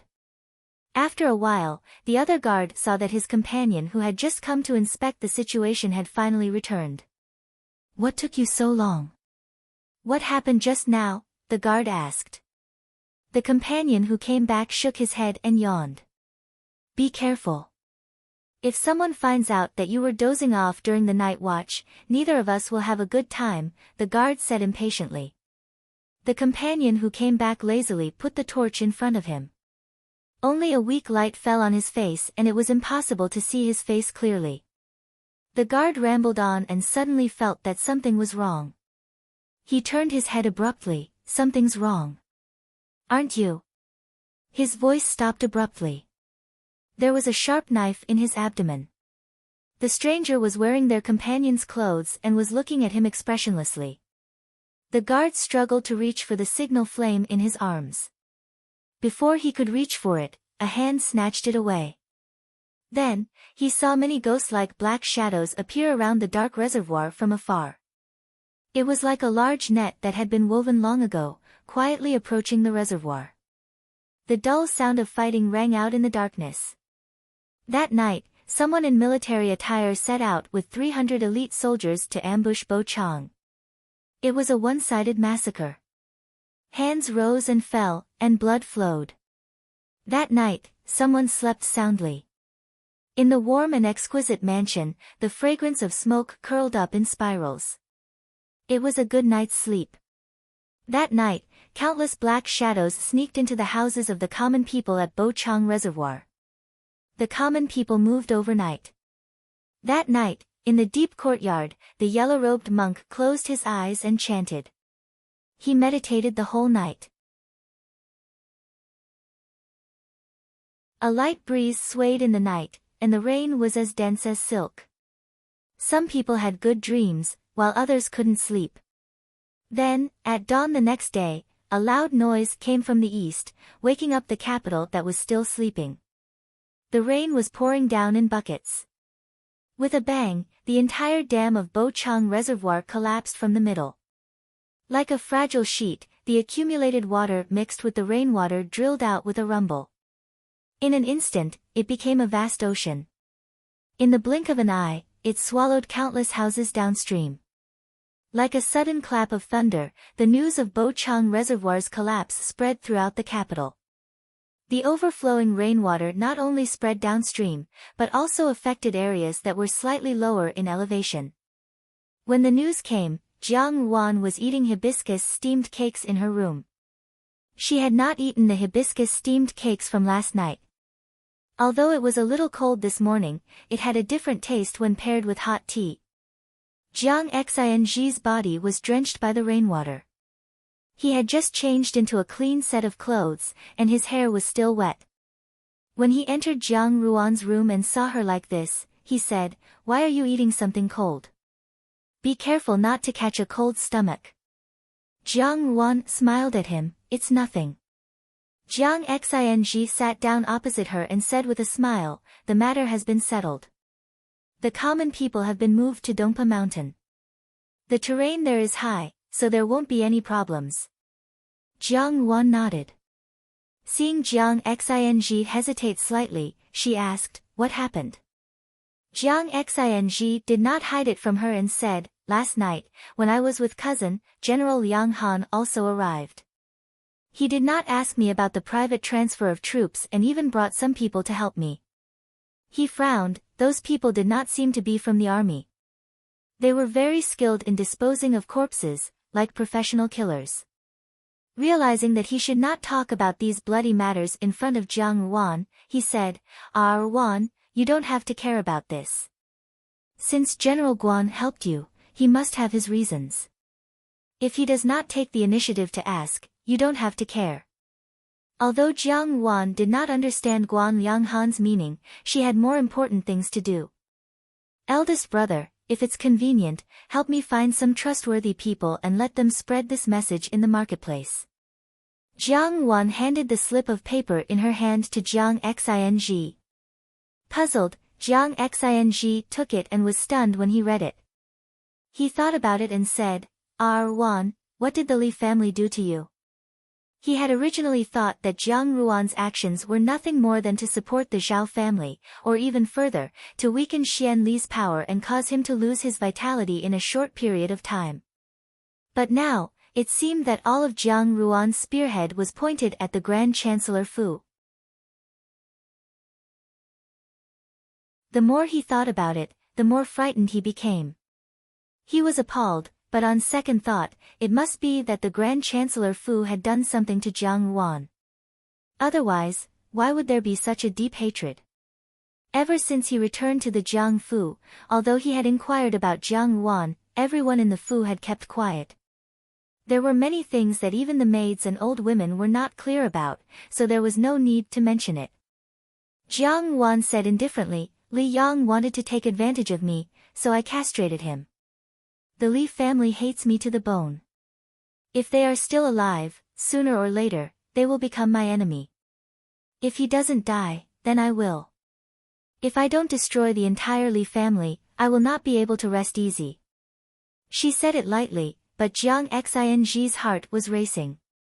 At first, he was extremely surprised, then he clenched his fists tightly. "You've gone too far."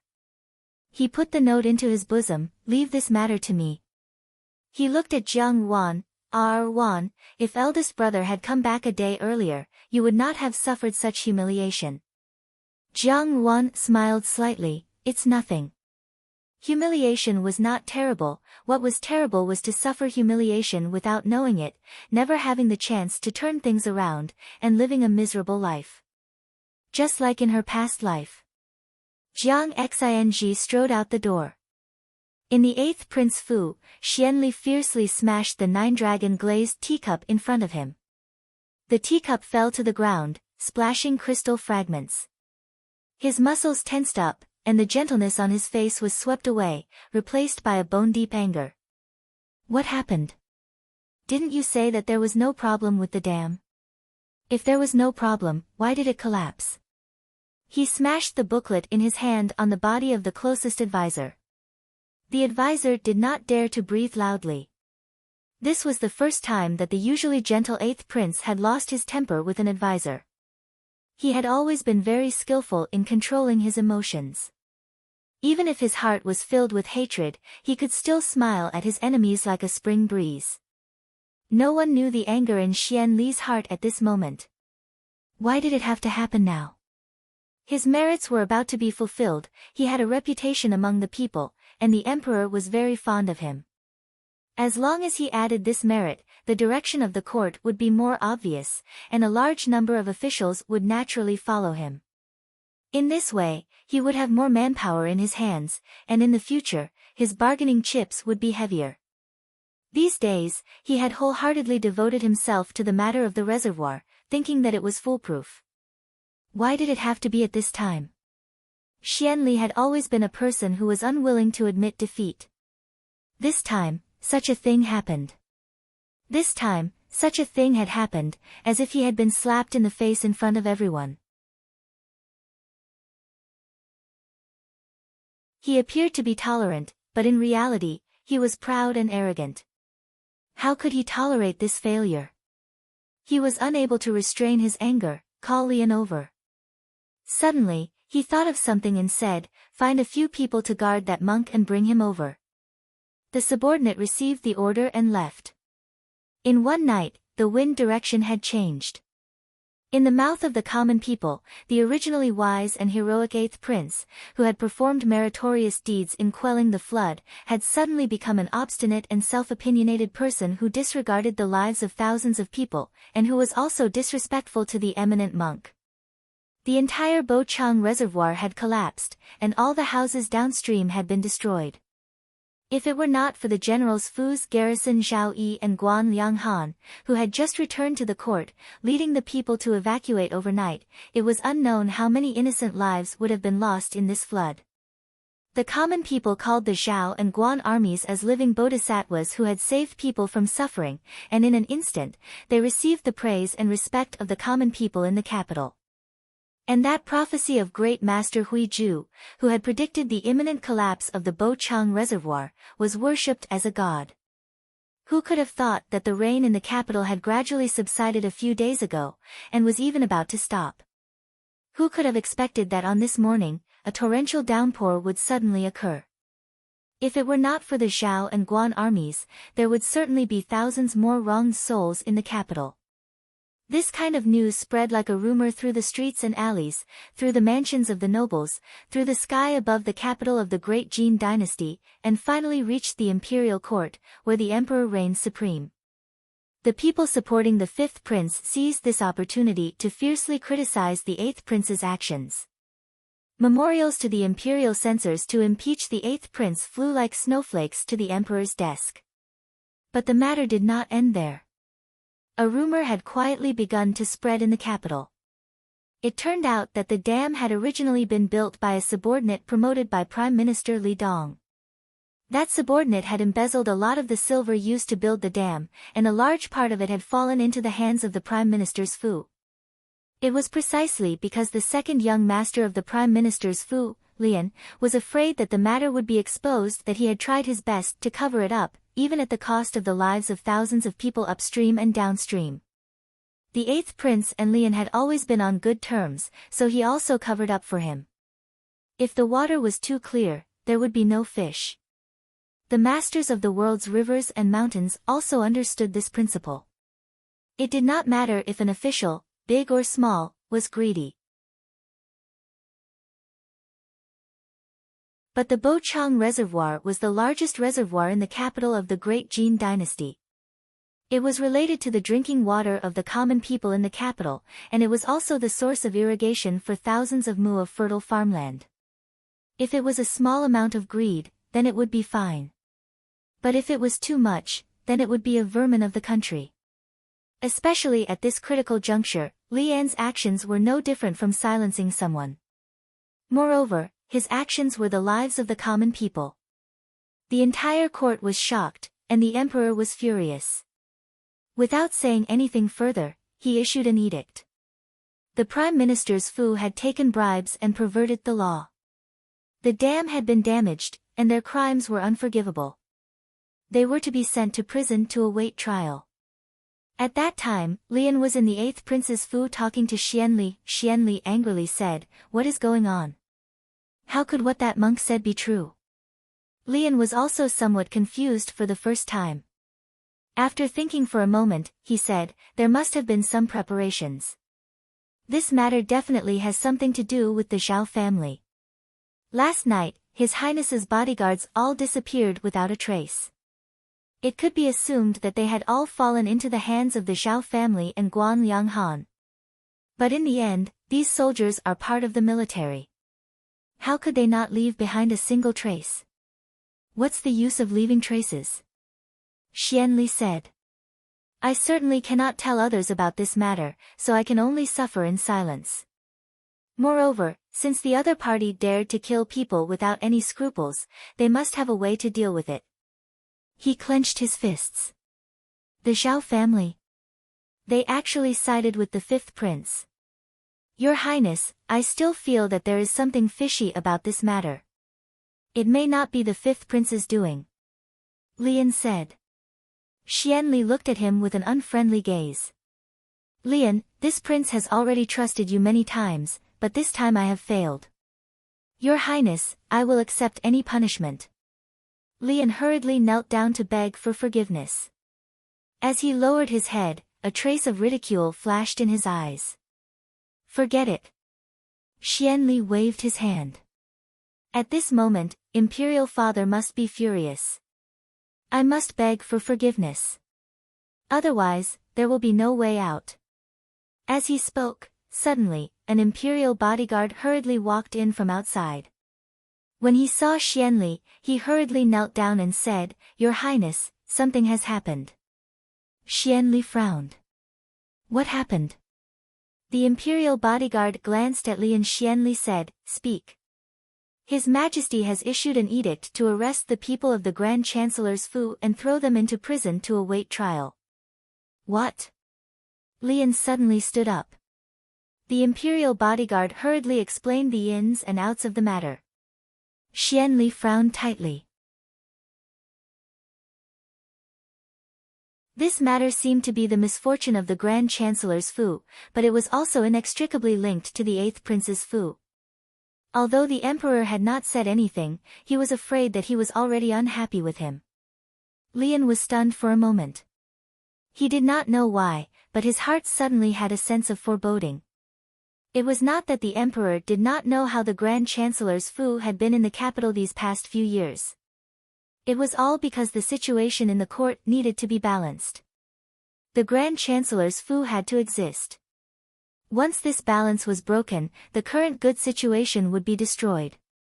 The emperor knew this, and the Grand Chancellor's Fu also knew this. As long as there was a sense of propriety and no fear, it would not be a big deal. But now, the emperor actually wanted to throw the people of the Grand Chancellor's Fu into prison. For people with unlimited glory, what did being thrown into prison mean? It meant that they would never be able to return to their previous position. The emperor was determined to put the Grand Chancellor's Fu in prison. What should they do next? Xianli frowned. Father, how could you believe such a ridiculous thing? The rumors outside are very fierce, the guard said cautiously. They are very credible. The people the emperor sent to seal up the Grand Chancellor's Fu did indeed find countless jewels in the Fu. Lian stood in place in a daze. The Buchang Reservoir was indeed built by the people promoted by Li Dong. Naturally, there was no embezzlement involved. But it was not to the extent that it would shatter with a touch. At least it had a stable foundation. The court had a tacit understanding of the silver for these projects. The sudden collapse of the dam was unexpected, but it had given rise to countless rumors. Moreover, so much gold, silver, and jewels had been found in the Grand Chancellor's Fu. Although the majority of these jewels had nothing to do with the silver for the reservoir project. But in the current situation, all of the silver would definitely be planted on the matter of the reservoir. A few days ago, Xianli had hinted in front of the emperor that the national treasury was empty and that he could think of a solution from the wealthy official's Fu. He had originally wanted to target the Zhao family, but the Zhao family suddenly began to give out porridge, leaving the emperor with no way to do anything. Now that there were countless jewels in the Grand Chancellor's fu, wouldn't it be taking the initiative to offer the cooked food to the emperor? How could the emperor not be tempted by such a large sum of wealth? Moreover, with the flood, the national treasury needed to be replenished. With such a heavy pressure, how could the Grand Chancellor's fu have a chance? And with the collapse of the Grand Chancellor's fu, the 8th prince's power was damaged. It seemed that the one who benefited the most was the 5th prince, but the Zhao family had also benefited a lot. How could the general's fu, which had always stood aloof from worldly affairs and sought to remain neutral, act out of character?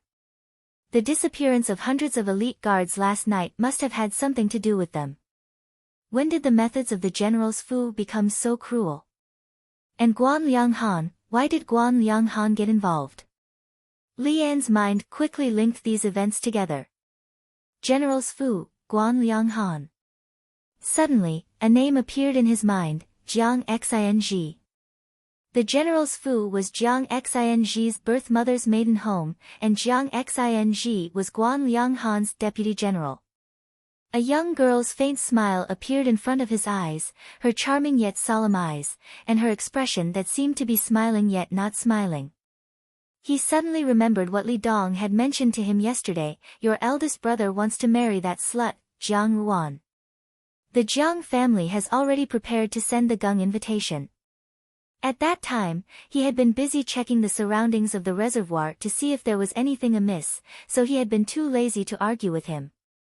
Now that he thought about it, these words were like a bolt from the blue, ruthlessly smashing into his heart. For Li Yang to want to marry Jiang Wan, he must have wanted to torture her because she had castrated his body. And before the Gung invitation could be delivered, the Grand Chancellor's fu had been raided.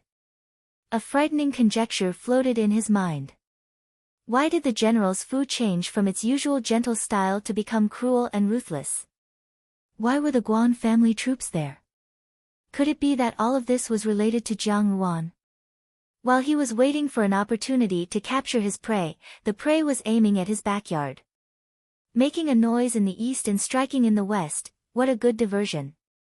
Lian stood rooted to the ground, feeling that it was difficult to bear the melancholy in his chest. He suddenly stiffened his neck and spat out a mouthful of blood. Young Master Li. The Imperial Guard was shocked. Xian Li also looked at him in shock. Lian was an extremely shrewd person, and he was extremely intelligent. When had he ever been so absent-minded? He frowned and said, "You first." "Your Highness, I still have some things to do." Lian suddenly cupped his hands towards him, "Lian will leave first." After saying this, he leaped out of the window and disappeared without a trace. "Your Highness, do you want to chase after him?" the Imperial Guard asked. Xian Li waved his hand, "No need, he is an intelligent person. I don't think he would do something pointless." He rubbed his forehead. These sudden events had made him extremely tired.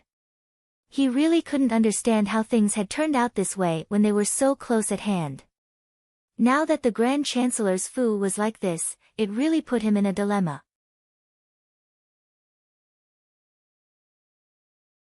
Abandoning the carriage to protect the general, but this carriage was one of his most important bargaining chips. How could he be willing to give it up? That monk still hasn't been brought over? Xian Li asked irritably. Even if the dam was man-made, the sudden increase in the rain was not something that could be done by a human. Could it be that the monk really had some ability? If that was really the case, if he could be used to snatch the monk from the 5th prince's hands, it could be considered as making up for the previous unprofitable business. As he spoke, an Imperial Guard suddenly rushed in and said in a panic, "Not good, Your Highness, the monk has been kidnapped." In the Guan residence.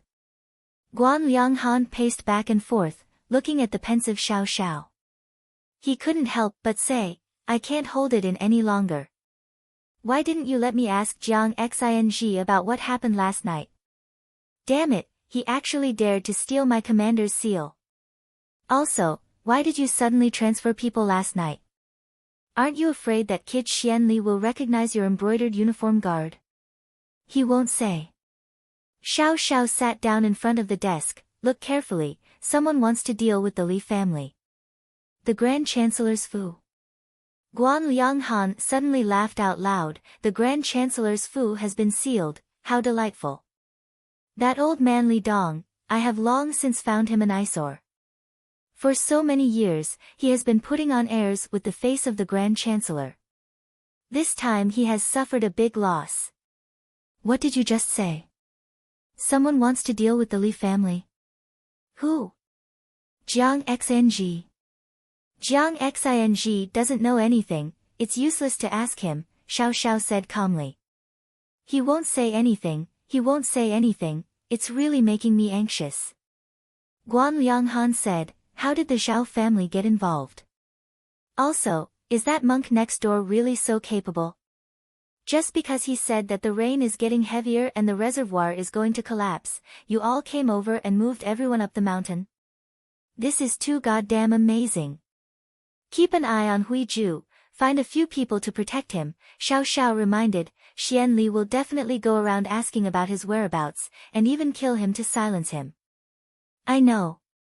Guan Lianghan rubbed his hands together. Xian Li's enemy is my friend. This monk is so interesting, making Xian Li's previous efforts in controlling the flood go to waste. Even if it's to make things difficult for Xian Li, I will still protect him well. Xiao Xiao nodded, many thanks. Don't mention it. Guan Lianghan looked at Xiao Xiao and sighed, I don't know what you are being so secretive about, third brother, I still have to give you a piece of advice. Don't get involved in the messy affairs of the imperial court, lest you get yourself involved. Having been fellow disciples for so many years, he naturally understood Xiao Xiao's temperament.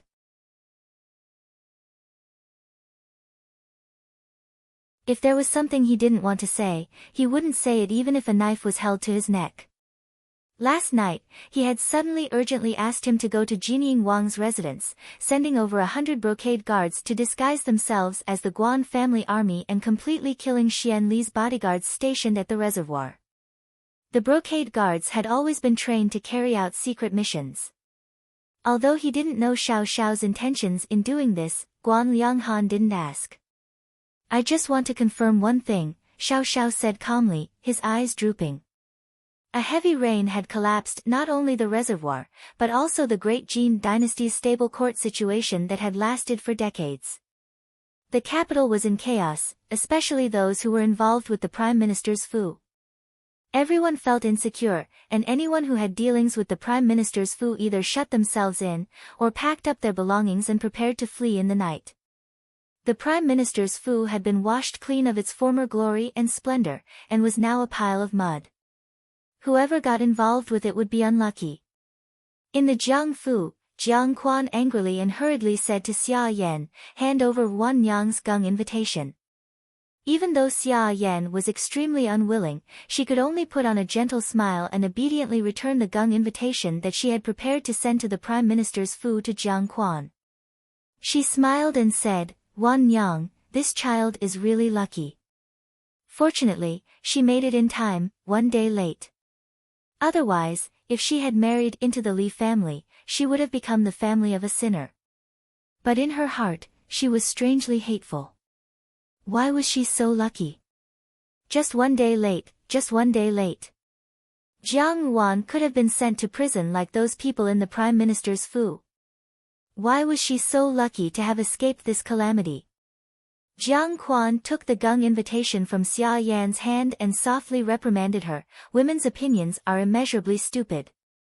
He then looked at the gung invitation in his hand and let out a sigh of relief, fortunately, I made it in time. Based on the current situation, it seemed that the emperor intended to properly tidy up the Prime Minister's Fu. At this time, self-preservation was the most important thing. If Jiang Wan really married into the Li family, it would not only be Jiang Wan who would be out of luck, but the entire Jiang family would also be out of luck.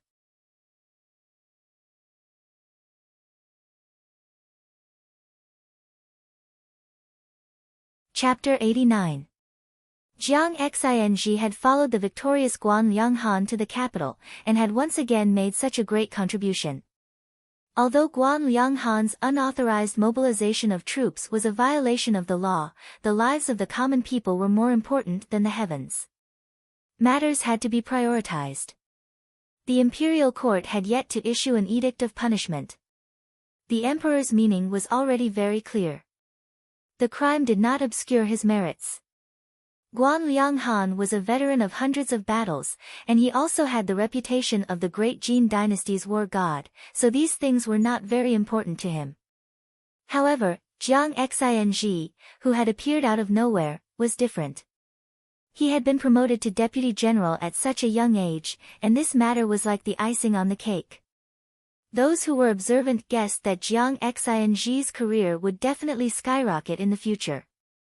Who would have thought that among the generations of civil officials of the Jiang family, Jiang Xing would produce a military general? Thus, for the past few days, there had been an endless stream of horse and carriages in front of the Jiang Fu, all of whom had come to curry favor with Jiang Quan. Jiang Quan secretly wiped away the sweat on his forehead. The entire family of the Prime Minister's Fu had already been detained in prison. This matter boded ill rather than well. Even if they were lucky enough to be released in the end, it would be very difficult for the Li family to return to their former situation of unlimited glory and favor. Since the 8th prince's power had been damaged, no one in the imperial court dared to act rashly. Even the Xia family did not make any moves. The Jiang Fu relied on the Xia family, and the Xia family relied on Xian Li. If anything happened to Xian Li, the Jiang Fu would naturally have no future. Jiang Quan had originally been deeply worried about this matter. Who would have expected that Jiang Xing would appear out of nowhere, and cause the Jiang Fu, which was already on the verge of collapse, to once again flourish like a blooming brocade? He entertained his colleagues who came to curry favor with him, but his heart was very complicated. If it had been Jiang Chao who had brought glory to the Jiang family, it would have been one thing, but it just had to be Jiang Xing. Jiang Xing had indeed brought a lot of benefits to the Jiang Fu, but he had been so condescending as soon as he returned. If he really gained the emperor's favor, wouldn't he turn the Jiang Fu upside down in the future? In the past, this eldest son had never placed him in his eyes. Now, he was becoming more and more capable with each passing day. If in the future, all the Jiang Fu's property would fall into his hands, then there would be no room for Jiang Chao and Jiang Su. As he thought of this, a trace of melancholy flashed across Jiang Quan's eyes. Jiang Quan's mood was complicated. Naturally, there was someone whose mood was even worse than his. Ever since the incident at the Bochang Reservoir, the number of broken cups and saucers in Yanhua Yuan and Su Xian Yuan had increased rapidly. Coincidentally, Xia Yan had caught a cold and was bedridden. The servants in the Fu quietly spread the rumor that Xia Yan had fallen ill because of Jiang Xing's meritorious service. The more rumors there were, the more they spread to the streets and alleys of the capital. Everyone discussed spiritedly, saying, "Look, it turns out that Xia Yan, the talented woman whose name had shaken the capital in the past, could not avoid becoming a petty and jealous woman after entering the Fu. Her usual dignified, magnanimous, and tolerant attitude was all an act. Otherwise, why would the eldest young master Jiang be so angry that he fell sick after performing a meritorious deed?" These words were passed back and forth, finally reaching the Jiang Fu. Almost the next day, Xia Yan recovered from her illness. Xia Yan had recovered from her illness, but Jiang Chao had fallen ill again. He shut himself up in his own courtyard and refused to leave. Even the main wife had become like this. Thus, when the other Yinyangs and daughters of the Jiang Fu met Jiang Ruan, they showed a little fear. Regardless of the attitude of the other people in the Fu, Jiang Xing and his sister were happy and contented. If there was one person in the Fu who was happy, it was the old Jiang madam. The old Jiang madam had been bedridden all this time. After all, she was a person in her 60s. Sickness came like a mountain, but went away like spinning silk. When she heard that Jiang Xing had been promoted to deputy general, she was already very happy.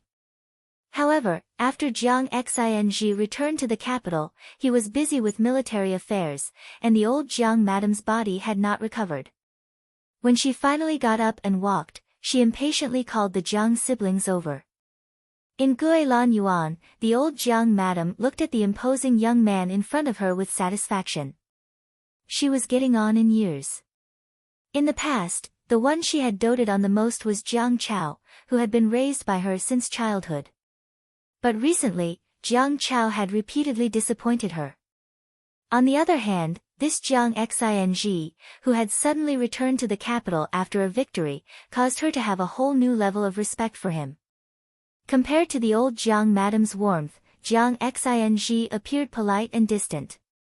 He was too polite, but not close enough. After a while, the old Jiang madam also saw Jiang Xing's attitude, and her expression gradually became less amiable. Moreover, Jiang Xing was also someone who had been honed in the army. Regarding the old Jiang madam's deliberate silence, Jiang Yuan did not say anything and only smiled without saying anything. The old Jiang madam reminded Jiang Xing to help the Jiang family more, and if possible, to help Jiang Chao as well. He would inherit the Jiang Fu in the future, and in any case, Jiang Chao was his younger brother. Jiang Xing, however, remained calm and collected as he pushed the words back. Finally, he did not agree to anything. The old Jiang madam had been extremely astute all her life, and when she encountered the Jiang siblings being so stubborn, she was naturally somewhat displeased. After exchanging a few more pleasantries, her attitude gradually cooled down. She waved her hand and said that she was tired. After Jiang Yuan left, she said to Kai Ke, who was beside her, "I originally thought that he was a treasure, but in the end, he is someone who does not know how to adapt to circumstances. Eldest young master has a grudge against madam, but after this resentment, everything will naturally be fine. After all, we are still one family," Kai Ke advised. "How is it a grudge?" "It is clearly a grudge." The old Jiang madam sighed deeply. "Let them toss and turn, it is time for Xia Yan to suffer." Although she loved Jiang Chao dearly, she could not do without him. After all, Jiang Quan was not her biological son, so she only needed to protect the prosperity of the Jiang Fu. To her, whether the future head of the Jiang Fu was Jiang Chao or Jiang Xing, it made no difference to her. Jiang Yuan and Jiang Xing walked out of Guilan Yuan, and Jiang Yuan said, "Zumu must be angry with you. I do not care for the position of Jiang Fu." Jiang Xing's voice was low, "Don't mention help. It is best that there is no need." Jiang Yuan smiled. This was because the Jiang Fu would eventually collapse in the future. There was no need for a dying person to worry about the flourishing flowers in life. As she spoke, she saw a corner of a robe peeking out from the garden. Jiang Yuan smiled slightly, and suddenly raised her voice. "Since Zuma wants to recognize eldest brother as the head of the family, it is naturally Zuma's intention. Eldest brother must think carefully." Jiang Xing was slightly surprised, but when he saw Jiang Ruan's expression, he seemed to understand something, and laughed. "Exactly." Jiang Yuan and Jiang Xing glanced at each other and both laughed. The two siblings of the Jiang Fu were carefree and leisurely, but naturally, there were also people who were not so carefree. For example, the Grand Chancellor Fu that had been sealed up, and the Li family members that were locked up in prison. Everyone in the Grand Chancellor Fu had been locked up by the officials, but Lian had been left out. The second young master of the Li family had absconded to avoid punishment, and the entire capital had been searched for him, but his shadow had not been found. This was a major event in the capital, so every day, there were bailiffs searching the capital for him. The second young master of the Li Fu had always been extremely clever, but no one knew where he was hiding. However, with his cautiousness, it was likely that he would not be caught so easily. In a small alley of the capital's slum, a dirty inn was teetering on the verge of collapse. The continuous days of rain had already torn off half of the inn's roof. In the midst of the wind and rain, it seemed as if the inn would collapse in the next second. A man dressed in gray walked in. The innkeeper was leaning over the table to take a nap. He did not expect that someone would come at this time, and hurriedly greeted him politely. "Sir, would you like to stay or eat?" "A middle room." The man dressed in gray took out a small piece of silver. "Send the food to the room." After saying this, he walked upstairs. The inn had been in disrepair for many years, and it was located in a dark alley of the slum. The rich did not want to stay in such an inn, and the poor did not have the money to stay in such an inn. Therefore, there were very few customers in the inn. The innkeeper smiled and went upstairs to find a room for the man dressed in gray. After finding the room, the innkeeper went downstairs. The man dressed in gray closed the door and slowly took off his dusty coat. Under the dirty coat was a handsome face, but his expression was somewhat sinister and gloomy. This person was Lian, who had always been extremely clever, arrogant, and conceited, could only hide like a stray dog from the authorities. Ever since he was young, everyone had flattered him, saying that he was the hope of the Grand Chancellor Fu. He looked down on Li Yang, who was a playboy, and looked down on Li Dong, who only knew how to indulge in debauchery. He wanted to be above others and enjoy the admiration of others. In fact, he had indeed achieved this. Therefore, he did not expect that one day, he would be defeated so miserably, especially by the hands of an 11-year-old girl. In these few days, he carefully thought about the ins and outs of the entire matter, and finally confirmed that this was Jiang Ruan's doing. He could not hide the shock in his heart. From the time Jiang Ruan castrated Li Yang, it seemed that she had planned to target the Li family step by step. Regardless of her intentions, this kind of naked provocation had caused the Grand Chancellor Fu to suffer such a big loss. How could Lian be reconciled to this? In particular, recently, there had been news circulating in the marketplace that the emperor had seen the countless jewels in the Grand Chancellor Fu, which were even more abundant than the national treasury. He was furious and already had the intention to kill. In a few days, he would execute the entire Grand Chancellor Fu. Although this was just a rumor in the marketplace, it came from the palace. Moreover, the truth and falsehood were mixed together, causing people to be unable to tell the truth from the falsehood. Lian himself was clear that even if it was to fill up the national treasury, the emperor would very likely take the lives of the Grand Chancellor Fu. But if this happened, the Grand Chancellor Fu would no longer have a chance to rise again. No, he had to do something. He could not sit still and wait for death. He could not watch the Grand Chancellor Fu collapse because of a small reservoir. He had already inquired about the news that the rain in the capital had not stopped. The rich often went to the most famous temple in the capital, Baoguang Temple, to pray. The day after tomorrow, Jiang Yuan would go with the rest of the Jiang family's young ladies to donate incense money. Baoguang Temple was located on a cliff far away from the city. The mountain was high and the valley was deep, and the journey was long. Because of this, the incense was flourishing, and people believed that this would show their sincerity. And all the young ladies of the Jiang Fu going to Baoguang Temple was undoubtedly a great opportunity. He had to make a comeback before the emperor made a decision about the Grand Chancellor Fu. This matter had to start with Jiang Yuan. But now, he could not openly appear, let alone get close to Jiang Yuan. The only way was to first capture her, and then, make her admit that everything was a conspiracy. Since childhood, Lian had used schemes to hurt people, but he had never made such a direct decision. But, this was the only way. This was also the first time he had personally made a move. He believed that Jiang Yuan would not be able to escape even if she grew wings. Slowly, he took out a bronze medallion from his bosom. It was the size of a palm and was incomparably exquisite. Lian held the bronze medallion tightly in his hand, and then slowly smiled. "You're tuning into the Blissful Bookshelf YouTube channel. We're so grateful for your support, and don't forget to subscribe to join us on this incredible journey through captivating stories. Your generosity through donations truly makes a world of difference, as it's the primary source of revenue that allows me to expand and enhance this channel for you. Thank you from the bottom of my heart for being a part of this adventure.